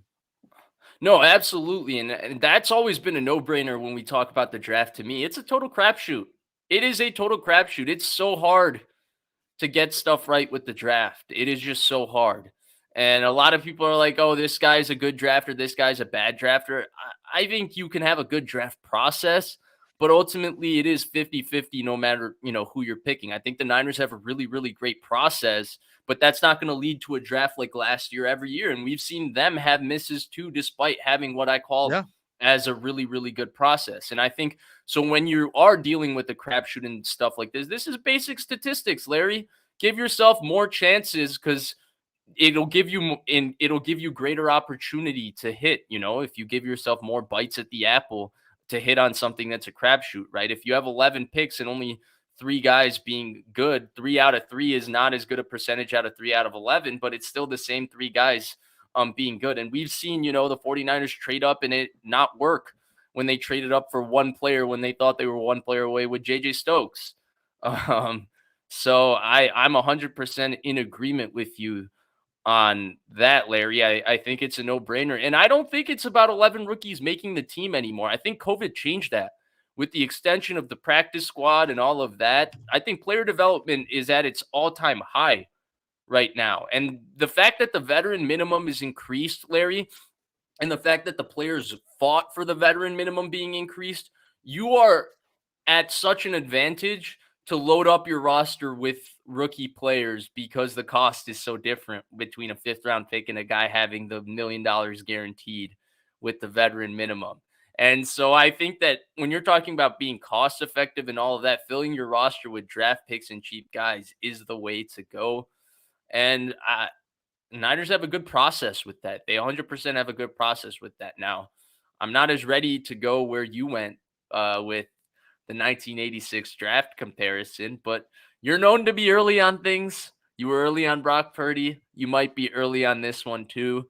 If you are ultimately right, which I'll give you a great chance at being given your history, I'll jump on the bandwagon with you and give you your flowers, but I'm not ready to go there yet. Okay, well, let's just say this. That 86 draft got hailed as a great draft. I think they got six starters out of it. Maybe it was 7. There of the 16 guys that I have on this list that we just came up with, they're going to have like 10 starters or 12 starters. It depends though, because we're saying the 86 draft is excellent in 2023. Saying the 2022 draft is excellent in 2023 is not the same thing. Do you remember the 2011 draft from Aldon Smith to Colin Kaepernick to Chris Culliver, it's a projection, to Kendall Hunter? In 2013, we thought that was one of the best drafts in 49ers history. And by 2015, the entire draft was off the roster. So, yeah, no, you're right. It's speculative, but you know me and my confidence in seeing what I see. And it's like, I really believe like of that list, maybe 1 or 2 guys isn't going to do much. The rest of them, I'm pretty convinced are going to do something. The one thing I will say, is that every time I talk to you, which just really ends up being on a stream. I guess you and I like talking so much. That's why we make these streams so long and we can't get enough of each other 2 times a week. So we got to keep chatting it up. But, the one thing I noticed is the way you talk about Kalia Davis feels different to me. Like it always feels different the way you describe his movement, who he is as an athlete, what you see. Like I feel like you're not just seeing, hey, this is a guy that could be a contributor that was just hurt last year. Like to me, it always sounds like you're seeing, hey, this guy is going to surprise everybody. this guy's a starting caliber football player. And that's exciting because last time I heard Larry Krueger be that enthusiastic about a guy that was maybe lesser known to the 49ers fans and me on what his roster outlook was Brock Purdy.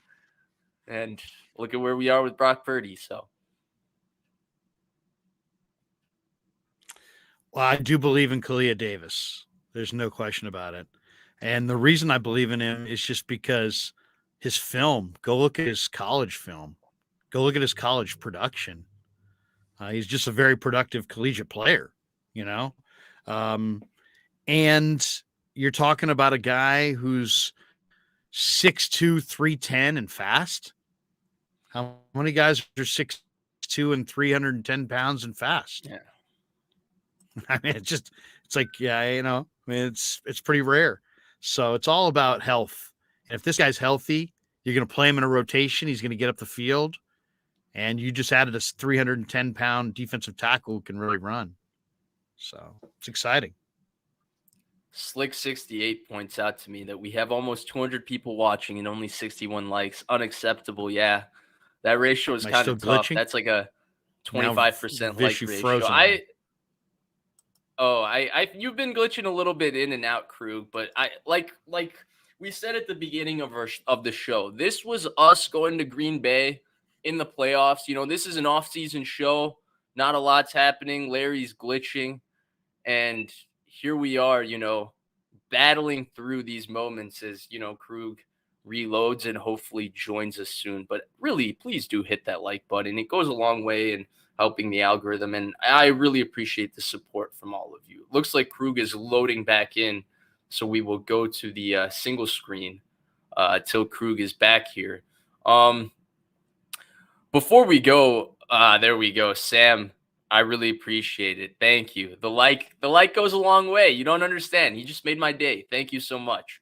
But I do want to talk just a few things draft before we go here with Larry. I know it's been another quite long show. I don't want to keep Larry for too long. But, oh, there we go. Jesse Martinez. Thank you.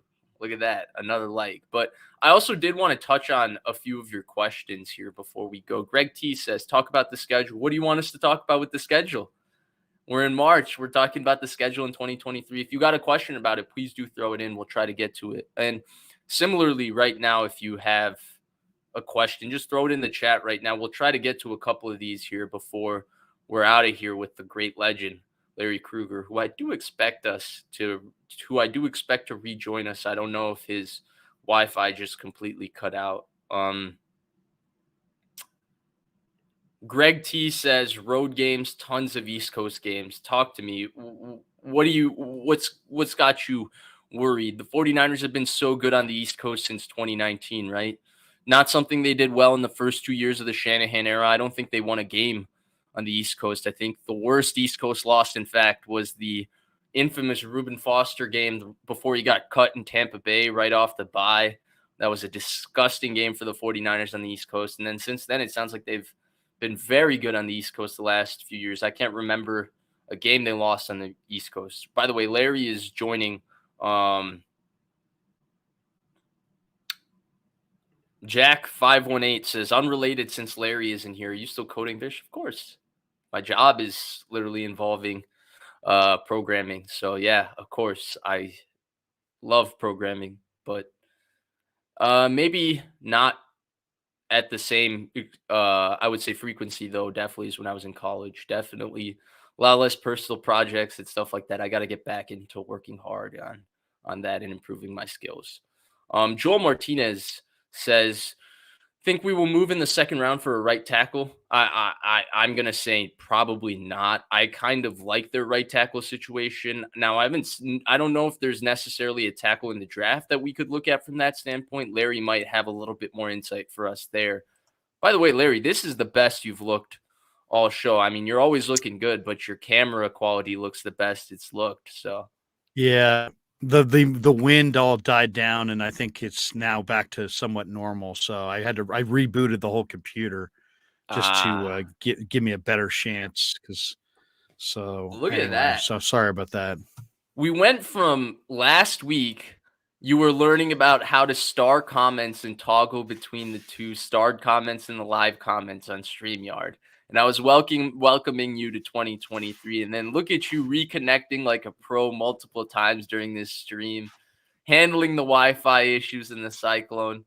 Larry Krueger is technologically efficient these days. Look at that. I've learned. I've grown. You've learned. You're no longer lazy, Larry. Jedi's like, LK wants to talk draft. LK does. And so Joel LK you could wake me up in the middle of the night, I'd talk draft. Joel Martinez here is asking about moving into the second round for right tackle. By the way, Larry, I thought we would take questions here for 5-10 minutes and then call it. Yeah. We've been going about an hour, 30 minutes. I would say that we've gotten to the red zone here. We're in Green Bay. They question your small hands. They question your toughness, your ability to play in bad weather. And I think we made it to the red zone. We just got to punch this puppy in and win the game and celebrate. All right. Let's do it. What do you think about trading up in the second round for a right tackle? It's viable. It's a viable idea. I mean, I think there's 3 that are going in round 1. Paris Johnson, Skoronski, Broderick Jones. I think they're all going in the first round.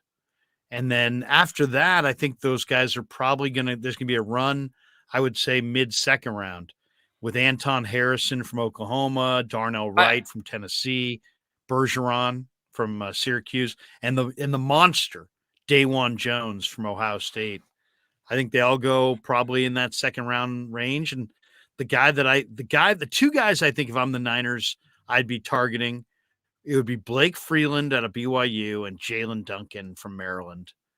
I really like Duncan a lot, and Freeland tested great at the combine. I think they could probably move up and get one of those 2 guys.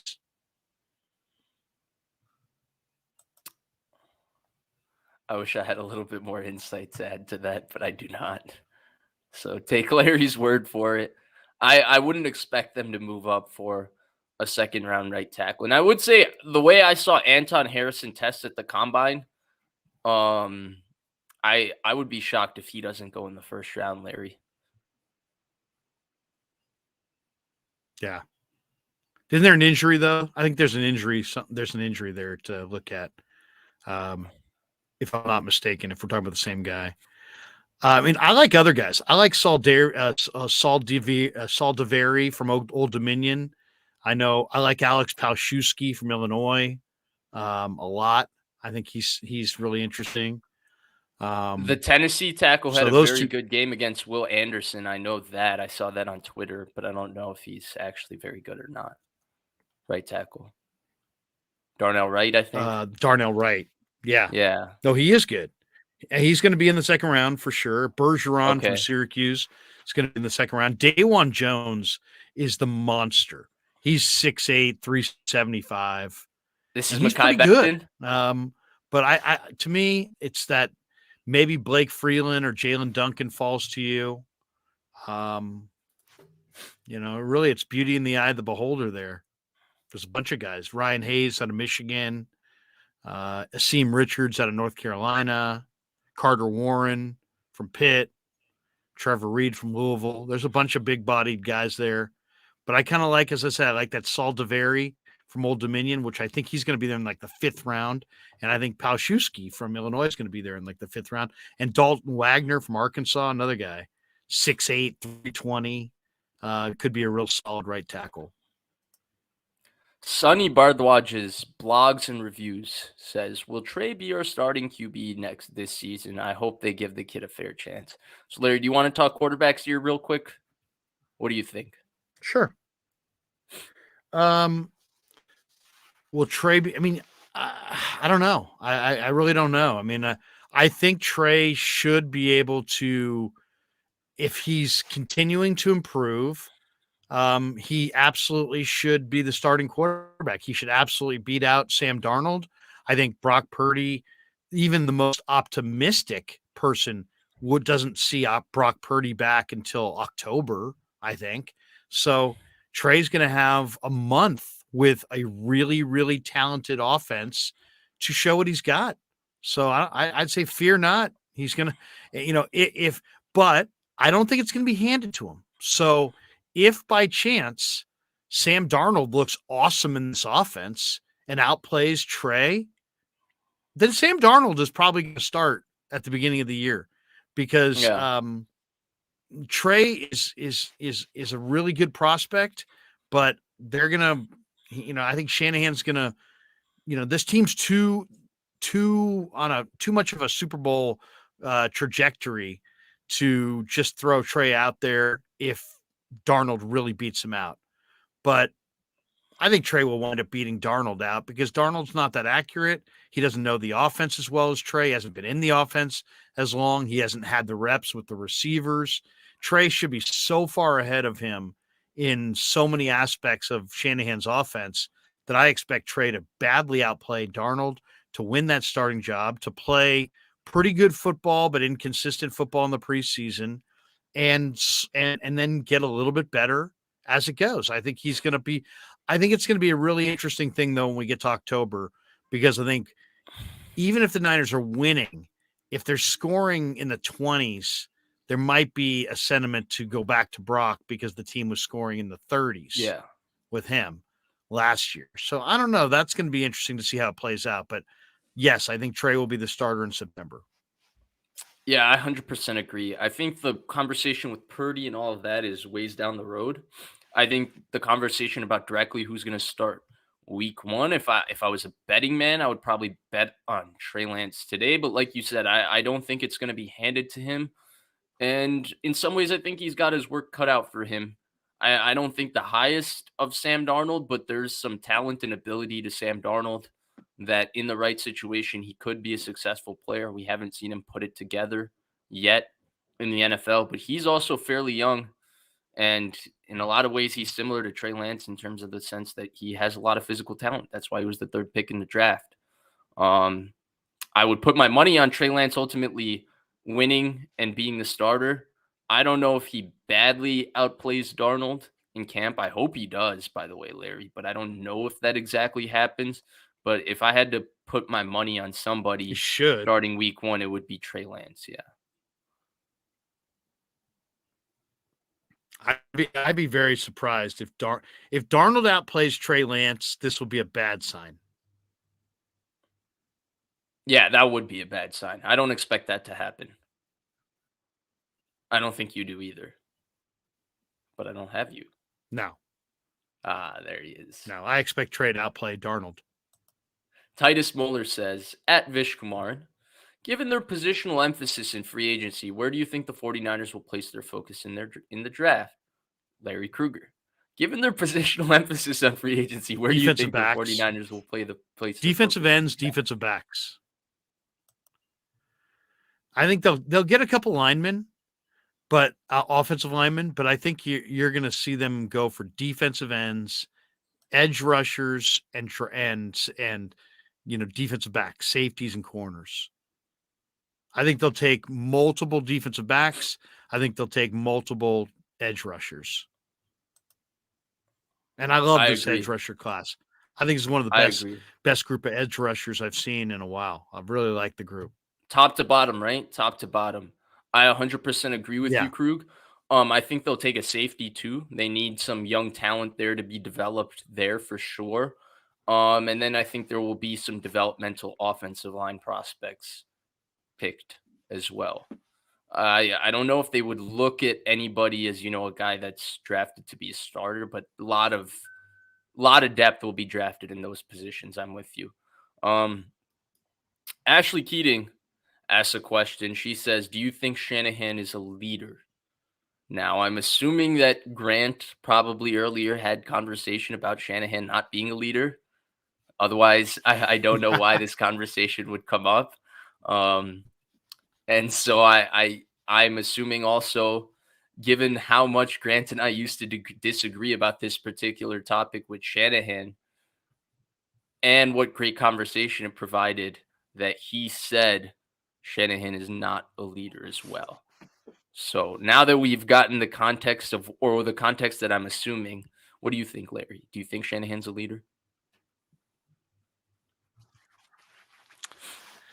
Yeah, I do. I mean, I'm in that room. I talk to guys on the record, off the record. I've never heard anybody but, total admiration and respect for Shanahan's ability. And it really comes down to, it's like sales.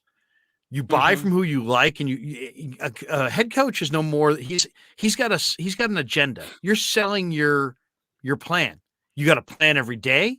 You got a plan every week.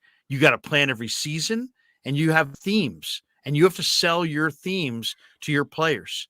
And then it comes down to how hard you guys work, or how hard do you get guys to work. Well, I always felt like Shanahan's teams play consistently hard. I don't see the Niners jaking it. I think they bring great energy week after week after week. I don't see that in every spot in the NFL. So that's one reason I would call Shanahan a great leader. But the other reason is guys have to buy in. This is not college sports. You cannot hold their scholarship over their head. I'll yank it.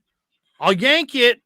No, you can't do that. This is pro football. These guys show up with briefcases and laptops and millions of dollars in the bank, Right. and they're men. So you have to sell your plan. And to sell it effectively, Vish, you have to have like and trust. Your trust is based on what you know, but your like is who you are. And the players like and trust Shanahan across the board because they like who he is, and then they trust that his plan works. So he's an effective salesperson to a number of different people that come into his room. They buy in because they know that he knows his offense produces points, and he's a likable, cool, easygoing guy. Now, some leaders are better at like taking the blame. And I don't think Shanahan's great at being like, it's on me. It's all on me. Some of that's bullshit, by the way. When coaches step to the podium, it's on me. What they really mean, it's on me not to yell at my assistant coaches who didn't yell at the players. It's really on the fucking players, but I'm going to say it's on me because it sounds good. Shanahan's not good at saying, hey, man, it's all on me. I get that. And Grant goes at him for that. But that's just how the dude's wired. As far as does he sell his program to the players consistently, and do they buy in and do they play hard? Yes. And that is why he's a leader. So I think first thing I want to say is that I think the conversation is fair. Like I've had this conversation so many different times with Grant that I know the points he makes. And they are, they are fair points. You certainly cannot dismiss them, right? And he basically, like you mentioned, what he goes at for Shanahan not being the best at taking public culpability it's a real thing. Shanahan gets very defensive when he's questioned. Yes. And he's not questioned really enough or pressed, so he's able to get away with being defensive for it. So that's a very real point. That's undeniable. Now, commenting about leaderships of head coaches to me it's sometimes a very, very difficult exercise because a lot of people project based on how coaches present themselves publicly and based on their childhood experiences playing a sport, what they think good leadership is from a coach, right? So the coaches that come onto the mic and say, like McVay, it sounds really, really good when McVay comes to the mic and says, hey, it was on me. It was my fault. I got to be better. It starts with me, right? And he repeats that answer 8 different times. It sounds great. But really, for players, it doesn't matter if McVay does that publicly. It does matter to some extent, but the leadership inside the building is really where the coach is going to make a difference. And like you mentioned, Shanahan has real buy-in from his players. They believe in his philosophy. They believe in him as a person. They believe in his mindset. They believe in his work ethic. They feed off his work ethic. That he's created a culture that I think you can't create without some level of leadership. So to me, definitely is a good leader. Now, how good a leader, all of that, I think it becomes hard for us to talk about Larry because we're not there being led by Shanahan and getting led. Like, I think a lot of people think like being a rah-rah coach because like the rah-rah coach was what got them going at 8 years old and 9 years old when they played sports is like the good leader coach. But that's not necessarily the case. Imagine Shanahan is kind of your boss at work for an adult, right? It's a little bit different. And how do you want your boss to interact with you? And in a lot of ways, your boss is leading you and your team, right? And similarly, Shanahan is leading this group of 53 adults who all make money, who are all feeding their family. And so I don't necessarily think you have to be rah-rah or cliche to be a very good leader. I don't find Shanahan to be that. I think Shanahan's leadership is rooted in his authenticity, and we've seen so many players talk about that honesty. Now, is he a perfect leader, Larry? I cannot say that. It's impossible to say. But do I think he is a leader? Absolutely. This is a team that's been You're only a very leader if successful. people will follow. I've had this conversation with Grant. You could argue that, like, go ask Jimmy Garoppolo right now if he thinks Shanahan's a good leader. Go ask some of the, because I think he is tough on the quarterbacks and he expects a lot from the quarterback. Yeah. And he doesn't coddle, the quarterback or really anybody. Now, he doesn't run them down in the media, but he doesn't coddle them or cover for them. And I don't think Shanahan loves being questioned, but overall, it really just comes down to, does his team freaking play hard consistently? And the answer is yes. And that's number one. And the number two is, if you went around the room and talked to all the guys on the team on the record or off the record, would they say, yeah, we like that guy? Yeah, we believe in him. To me, it's like, do you like him? That matters. Do you believe in him? That also matters. You can't have one without the other. So, do you like him? Do you believe in him? And are you playing hard for him? And to me, all three boxes are checked.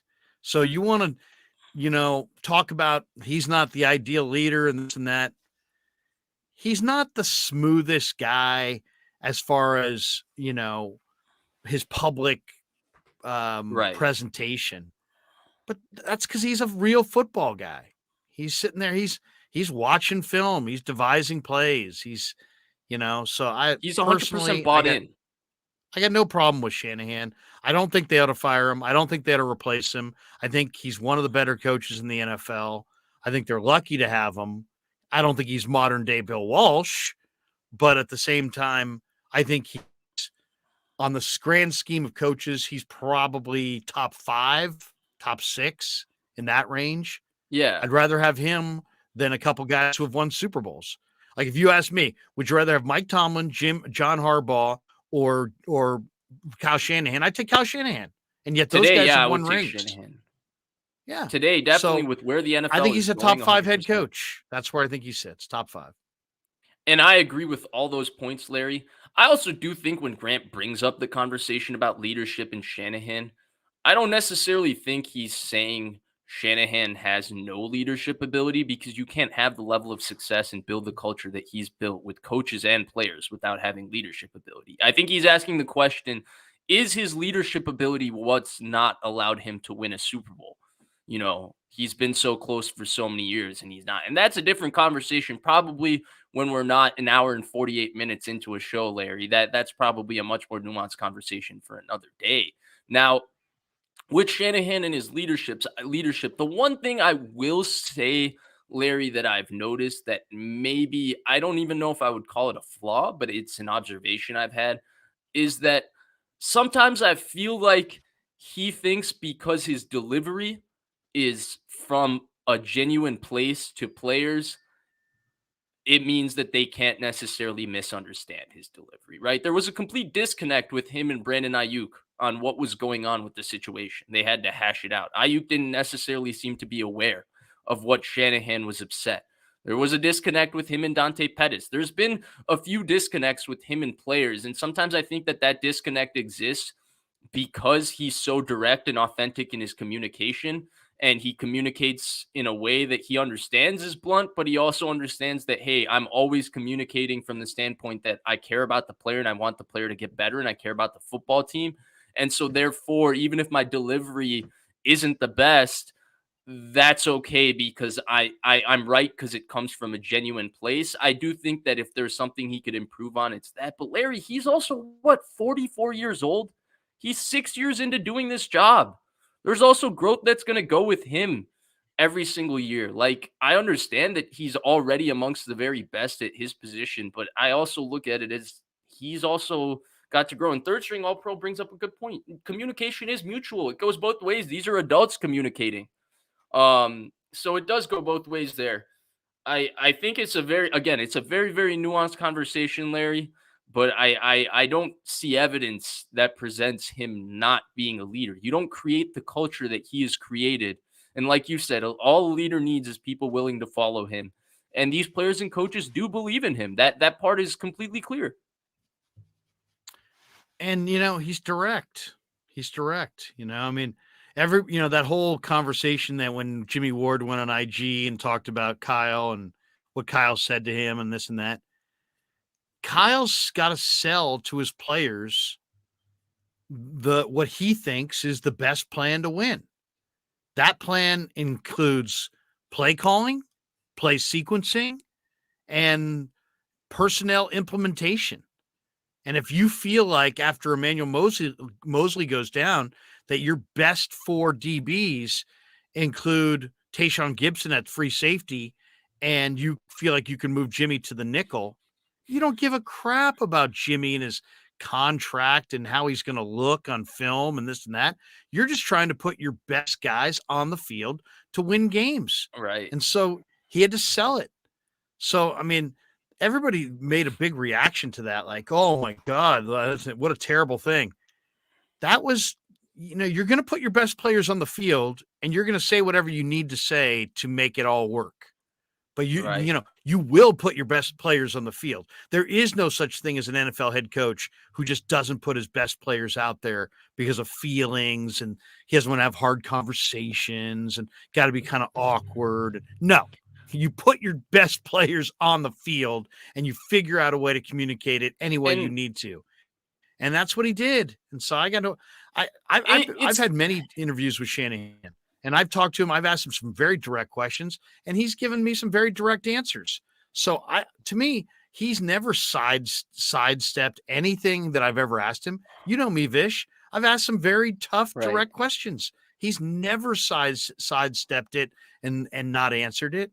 He's always pretty much given you a straight answer. So I got no issues with the way Shanahan comes across to the players, the media, or anybody else. I think the Niners, in a lot of ways, I know this comes off as rah-rah, but I think they're lucky to have him, to be honest. I think so too. And I know I'm a big fan of his. I've been, and sometimes I agree. I can perhaps be a little bit biased to him, but I'm going to admit my bias and still give you my authentic opinion on it. Now, the one thing I will say is the Jimmy Ward situation. If Shanahan represented it and if Jimmy Ward represented it, that conversation would probably sound very, very different because they have conflicting responsibilities. Shanahan's first responsibility is not to Jimmy Ward. It's to the San Francisco 49ers and doing whatever he thinks will best allow the San Francisco 49ers win a Super Bowl. Jimmy Ward's first responsibility is to Jimmy Ward. It's to making sure Jimmy Ward's in a great position to be able to, secure a contract that will allow him to continue to support his family. And so when you have these conflicting interests, sometimes, these kind of conversations happen. I'll never forget, or I guess it's hard for me to, let me rephrase that. Forget the I'll never forget. But the point is Bill Belichick benched Lawyer Malloy for Rodney Harrison. Turned out to be a move that led to 2 more Super Bowls, right? But Lawyer Malloy was a gold standard, for what the Patriots were. He was a long-standing, long-tenured player. Sometimes these business decisions, you have to take the emotion out of it, do what you think is best for the football team, and move on. And I think the one thing I appreciate about Shanahan, no matter what, Larry, is that. And I think that's why that despite him being somewhat, I guess, I don't want to say prickly, but at times a very, even difficult, I don't think is a fair description, but a very direct and blunt human being. I think the fact that that in his heart of hearts, he is just fully bought in to doing what's best for the football team. And that's the only mindset he takes in most of his decisions. I think that's what keeps his respect and keeps these players always bought in. Not to mention, he is the boss. He's the absolute effing man in San Francisco. I think that power also creates a little bit of fear that can add to his leadership quality as well. While we're at it, He's direct. He's direct. I'll say that. But I mean, come on, he's a football coach. Show me a yeah, football coach who's not direct. 100%. And I agree. I think look, I love Grant as someone put in the chat that some here. Let me pull up this comment, right? I'm exceptionally grateful for the show we had. And, I would never be involved in 49ers content if it wasn't for Grant asking me to do a show. I never even considered that as a possible thing for me to do. So I wouldn't be here without him. At the same time, I completely disagree with him on this one. I think Shanahan is a top coach and a good leader. Now, I think you can poke flaws. There are flaws with him, but I don't know if that means he's not a leader, Larry. By the way, you wouldn't be here without your parents. I think you probably still would be here without Grant. I don't know. That is true. That's just a guess. In the world, yes, but in the world of sports, probably All right, not. fair enough. No. Yeah. I think that's a story for another day. It was a very interesting start I had to doing this with Grant. And in fact, we had a pretty interesting journey because I remember when he and I started, it's crazy how big he is today. Because when he and I started on YouTube, I think he was slowly figuring out YouTube. I think he had 7,000 or 8,000 subscribers at the time. He was posting videos, and we started doing that weekly show, and it took off. And then he started doing other shows like every day. And dude, like it's crazy for me to see because I knew him 2 years ago, and like I knew him before. Like now he posts a video about eating tacos that gets 30K views. Like he is huge. He's an influencer, man, and it's like crazy to see that for me. Like I've seen like him turn from that to it's crazy. Like to me, like he's gotten to the point. I've mentioned this on different streams. Is like he's gotten to the point, Larry, where he doesn't even need to talk about the 49ers anymore. Like he is such a big influencer that he could talk about whatever he wants and people would listen. That's different level. He's arrived. Yeah, he's arrived. Larry, we're at 1 hour and 57 minutes. I think that's the show. What do you think? No Feliciano. I thought you were going to bring up Feliciano today. Did you talk about him when I was No, I didn't talk about Feliciano. You're not a Feliciano. You don't look at that as a big move. I think that's a very big move. I think it's an underrated. I think it's an underrated move, Larry. But I just haven't watched him enough to really comment. They're making too many moves. They're making too many moves. I'm still in the draft, enjoying, watching some different draft guys. I'm watching corners right now. Christian Gonzalez is a freaking superstar, Larry. From Oregon, you like him, huh? Superstar. But he'll be gone in the top 15. He's top 5 right? pick, top 5 pick, top 10 pick. Yeah. Larry, top 5 pick. I think I don't know so. about top 5. If you're talking about I'll in say terms 15. of traits, if you're talking about traits, Larry, that's exactly what I want in a corner. He's long, he's tall, he's fluid, he's fast, he's physical, he's strong. Yeah, good, definitely good player. I'm not as high on the Illinois corner, Devon Witherspoon. Awesome film, like off the charts in terms of the plays he makes. But Larry, I don't think he can run. I don't think he's fast. And I think he hasn't run this entire draft process because I don't think he's that fast. There's a play against Wisconsin where he gets smoked. They're playing cover 3. He's got a deep third. Now he squats a little bit on the route because I think he didn't expect the receiver to go vertical, but he had no recovery speed against a Wisconsin wide receiver running straight vertical. That scares me. Larry. Because I don't think Wisconsin's wide receivers are fast. It's a good group. I like Julius Brents a lot from K-State, the tall corner. Probably going to be a second-round pick. I really like Emmanuel Forbes from Mississippi State. Yeah. Like Deontay Banks a lot from Maryland. That's those are a three good of my player. favorites. Riley Moss is a damn good player. There aren't Dude, too many yes. white corners anymore. I was pretty damn shocked. good. Darius Rush from South Carolina is really good. I did a video today on Terrell Smith from Minnesota. You should go check out my video. I put out a video today with highlights, a full-on highlight video, me talking over Terrell Smith highlights. How did that go? Check that one out. And Jacorian Bennett. What's that? How was the video? How did it turn out? It's good. Yeah, my son made it. I did the voiceover, and he put together the highlight reel. It looked good. Looks good. Check it out. Terrell Smith from Sounds good. Where can people find that again? University of Minnesota. The Krueger Show on YouTube. It's not 60,000 like Grant. Approaching 16.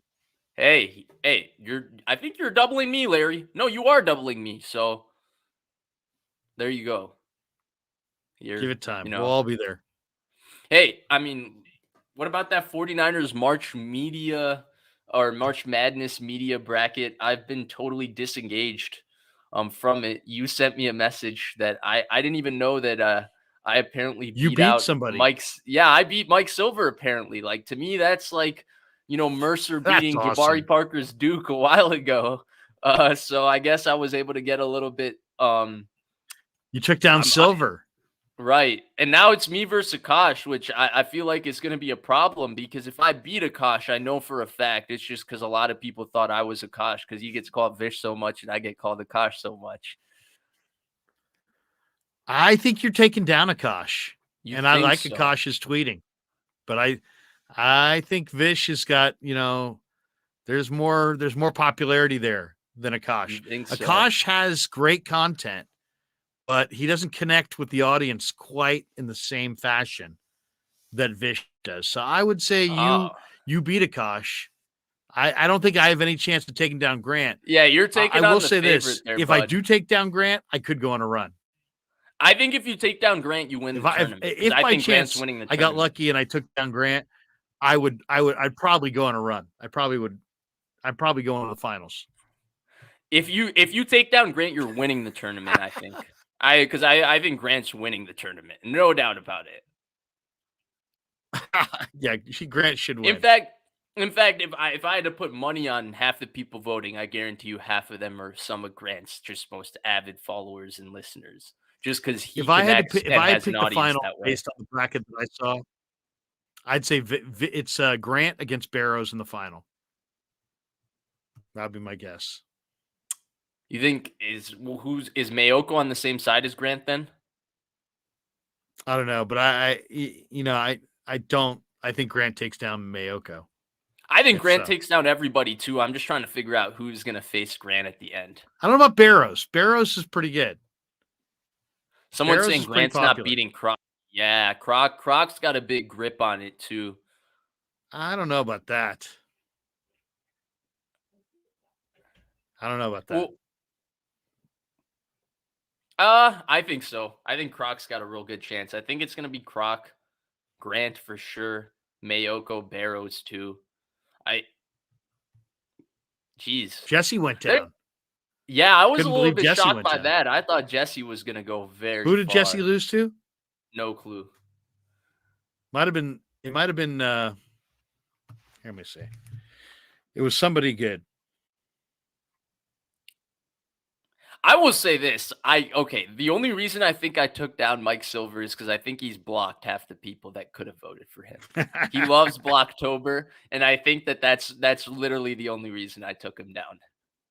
Yeah, you can't block. Which I'll take. Like, Mike, thank you, but I'm not a big blocker myself. My only rule, I will block. Don't get me wrong. I will block. If you say something to me on social media that I'm sure as hell convinced that you would not say to me to my face, you're blocked. Okay, so let me go, Jesse. Jesse lost to Kawakami. Oh, so another big blocker there. That's interesting. Kawakami blocked his way to the next round. Right. Crocker goes against Al Sacco. Cam Inman goes against Kawakami. Jeez, I'll so probably many go Cam heavyweights. Inman and Crocker there. Jordan Elliott against Sacco's awesome Bonte. too. I think Jordan Elliott takes down Bonte. Barrows against Lund. I think Barrows wins there. So I think it's going to be Barrows and Croc. Versus Barrows and Croc Brandon. in the finals. You don't think Grant's going to be in the final? Well, Grant's got me right now. So what do you mean? I can't say he's going to beat me. Oh, good point. I Good point. I believe in you, Krug. I believe in you, Krug. I think I put up my call to action for my international crowd since I did the Niners in London. So I'm hoping for a big international. There we go. Hoping for the UK to rise up. But yeah, it's me against Grant. It's Brad Graham against Mayoko. Who wins that? Oh, that's a great matchup. It's Rob Guerrera against Jason Aponte. That's a great matchup. It's you against Akash. I think you take down Akash. Aponte takes down Guerrera. Yeah, I'd agree with that. Graham Sorry, Rob. probably takes me down. Mayoko probably takes down Graham. It's probably going to be. I don't know. Brad's huge. Probably going to be Grant against you or Grant against Aponte in the final four with Barrows and Croc. There's no way if I somehow take down Akash, which I doubt, there's no way I take down Jason. Jason's got that New York charisma. He's different. Wait. Oh, you won't you'll take down Akash, but you won't take down Jason? I don't think I'm taking down Akash. I'll say that. No chance. To Jesse, good friend of the show, Last Second Sports, says Tim Kawakami is pretty well known. He should have blown me out. 1% was surprising. Well, Jesse, he's blocked half the audience that could have voted for him. It's the same issue as Mike. No, Jesse should have taken down Tim. Come on. I did think Jesse was going to go very far. Tim's not Tim shouldn't have even been on this list. Tim's a columnist. Right, he's for the Athletic. He doesn't cover the Niners. He covers everything. He's a generalist. True. Jesse's a Niner guy. Jesse should have been on there. And there was somebody else who wasn't on the list altogether. I had somebody. I think there were a lot of really Ryan good Hensley's not missing. on there. Oh yeah, there's no Hensley. The great Hensley. Where's Breezy? Yeah, that's a great one. Breezy's not on there. So there's no doubt Jesse should have easily taken down Kawakami. Okay, the Niners just made a huge freaking signing. And you can listen to Jesse. Jesse's going live but you see Kawakami on TV. You got me, Larry. I thought they made a huge signing now. I'm not going to go stream Jesse. I'm going to go watch TV and Kawakami. No, no way. You're not doing it. You're the hell with TV. You're going to Jesse. I'm going to Jesse. I mean, and nothing against Tim. I like Tim. Tim's a good guy. Tim's credible. I'm not saying Tim's not credible. Tim's very credible. And I like Tim because Tim tells you how he actually feels. You know what I mean? He's not so buttoned down everything. Everything's got to be right in line. No, he'll go after it. He's got some fire. There's some intensity there. I like Tim. I've told him that to his face. I said, man, I like the way you go about it. You're intense. You go after it. But come on, if the Niners make a big trade or a big signing, and I got Tim sitting there on the radio or TV, and I got Jesse doing his live stream, I'm going to Jesse. I'm going to be honest. I'm probably going to listen to both of them, and that's why I think you're going to Jesse.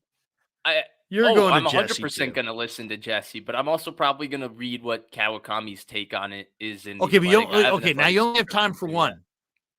Only time for one. Kawakami or Jesse? I'm making time for both, Larry Krueger. Making time for both. Because I think Vish is running for office. No, because I think the most important thing here you're building consensus. No, each of them fit a different role. And Ashley Keating mentions in the comment, what I thought. I thought you were breaking news, Larry. I thought the Niners actually had signed somebody. I didn't realize you were painting a narrative. But I think it's called a hypothetical. Come on, man. But no, I think what Ashley you thought I was breaking news too. Sorry, Ashley.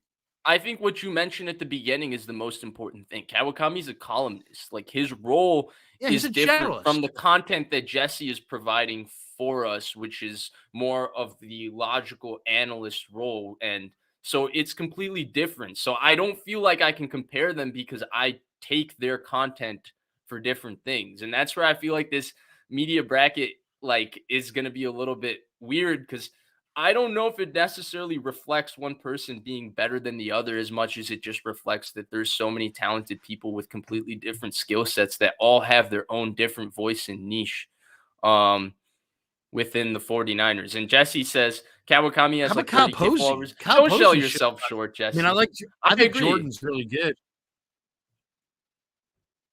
I think Jordan's great. I think I KP think is great. Jordan's really good, but I mean, Kyle Posey got a rough draw. Kyle Posey, to me, I'd like to, I like breaking it down with Kyle. Yeah, I Heck, I've think had KP is most of the guys on fantastic. this panel on the show. I think I have What's that? as well. I think I have as well. In fact, I've hung out with KP a few times out here in Chicago when he's come for the Bears game. Cool ass guy.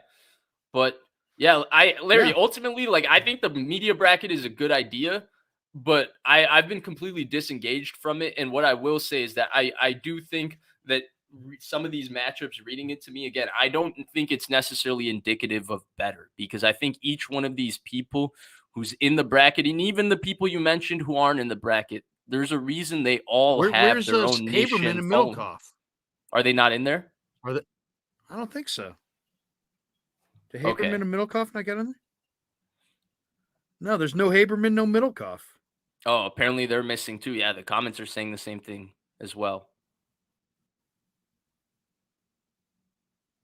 I'm just glad that I could beat Jennifer Lee Chan because she's very Jesse, popular.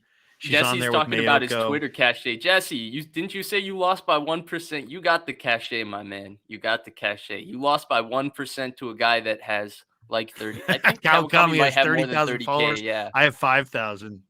You lost by 1% to him. That I think you got some cachet there on Twitter, even if the followers don't indicate it. But How do you know he lost by 1%? They have the results out? he mentioned it in the comments earlier.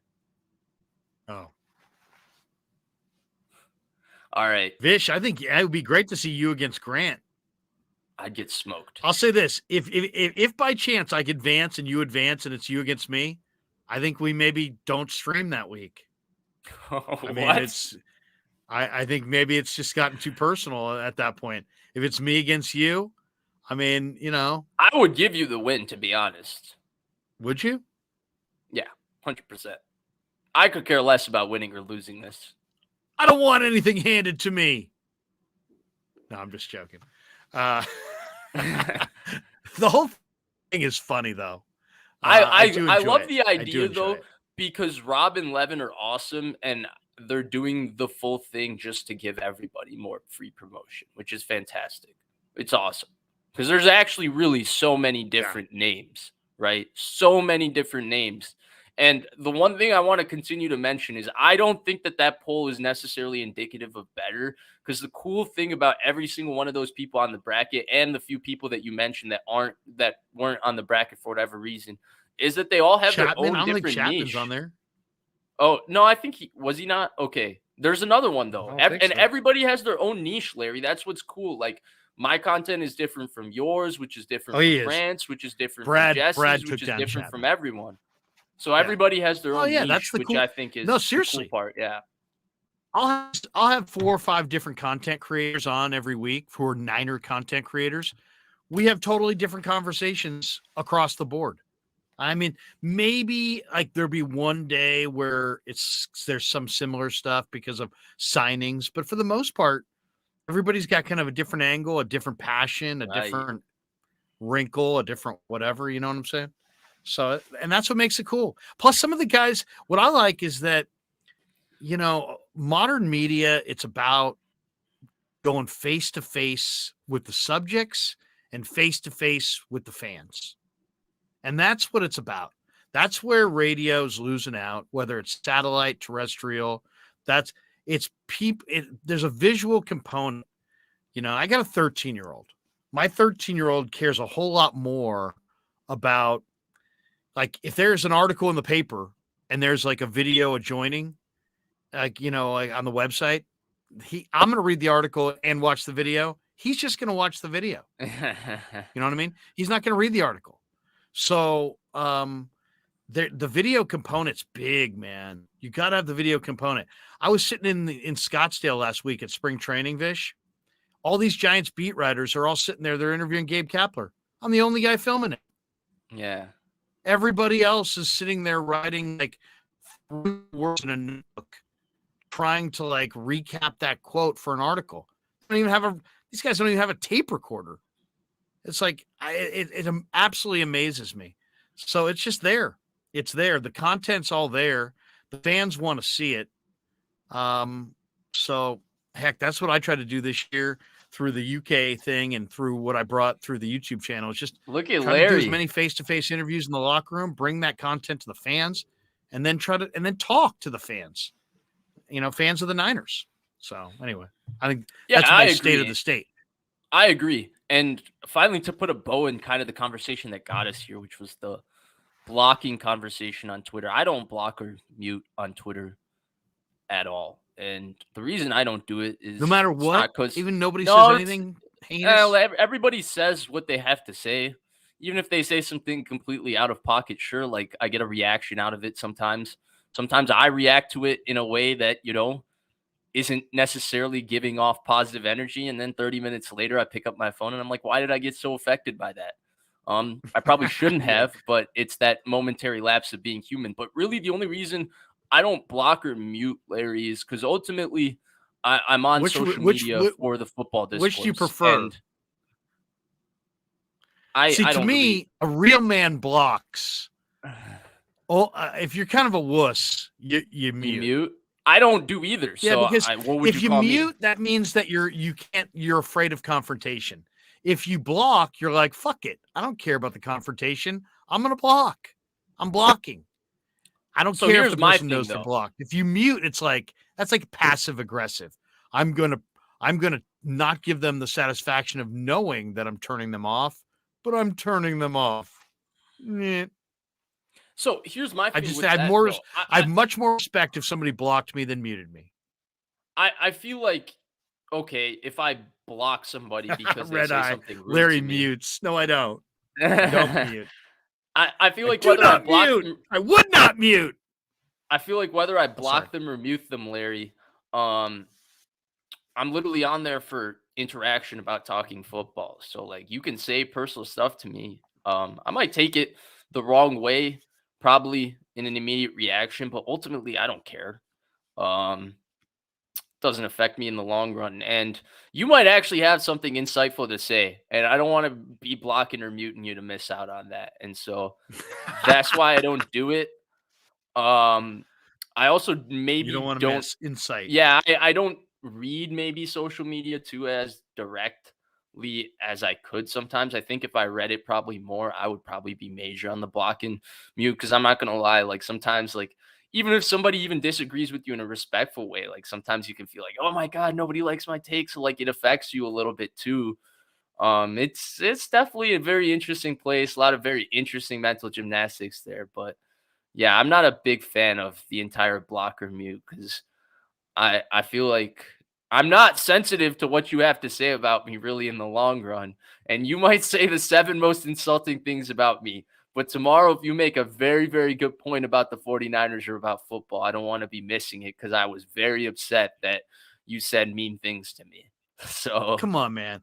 There's lines. You cross lines, there should be consequences. Simple as that. I respect everybody that I come in contact with. I don't disrespect anybody. And if somebody disrespects me to a certain level, they just got to go, man. It's all right. It's okay. We're all going to live. But, there's certain things that you don't have to take it. Sometimes you can just say, goodbye, see ya, get out of here, beat it, scrum, get out, get but lost. You mute, right, Larry? You mute, right? I never. Last Second Sports, I muted Larry. There you go. Damn Larry, you, Last Second. Do you even tweet, that's Jesse. Larry? I feel like Jesse muted me. Yeah, that's Jesse, yeah. But Jesse doesn't mute. Jesse definitely doesn't mute. Come on, man. No, Jesse doesn't mute. Jesse's a man. Men don't mute. Come on. You block. You block.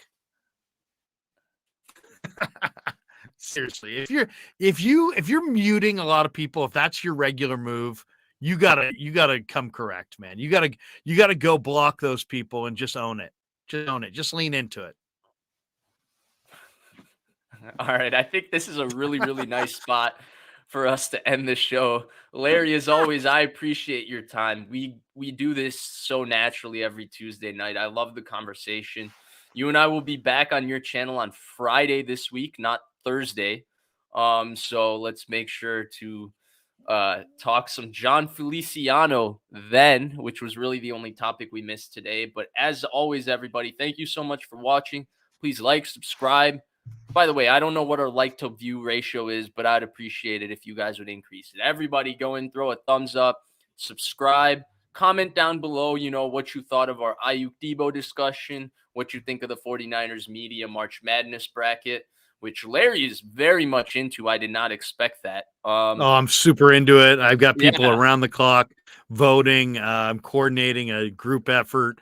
I'm getting the vote out. I'm offering people cigarettes, all kinds of different things just to get them to vote.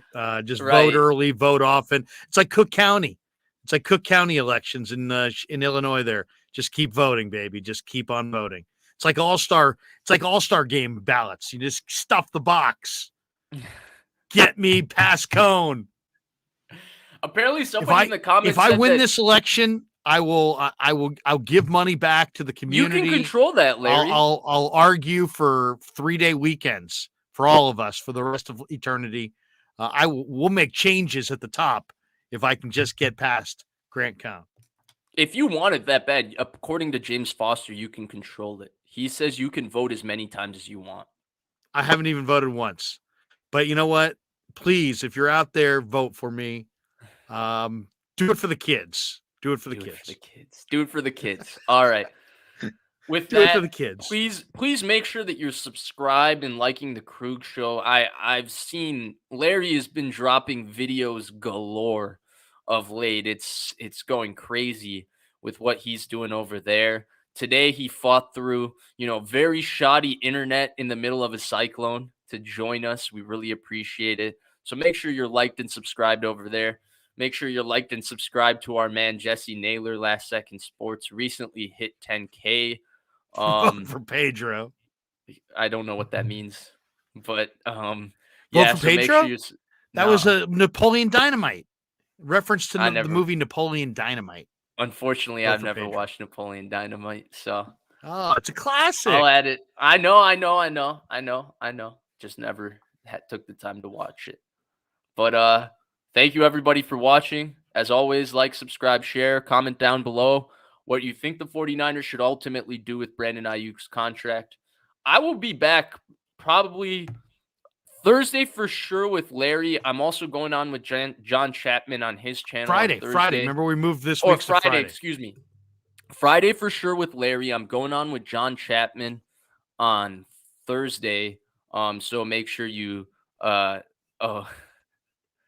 Larry, Jesse's gonna mute me. I'm gonna have to go watch Napoleon Dynamite now. So I guess I know what I'm doing tonight. Not working out, going and watching Napoleon Dynamite. But I'm back with John Chapman on Thursday on his channel, on the Krug Show with Larry on Friday, and then I do want to stream one more time in between. I got something in the works, so stay tuned. As always, check the YouTube community tab. I will post hours in advance if I'm streaming.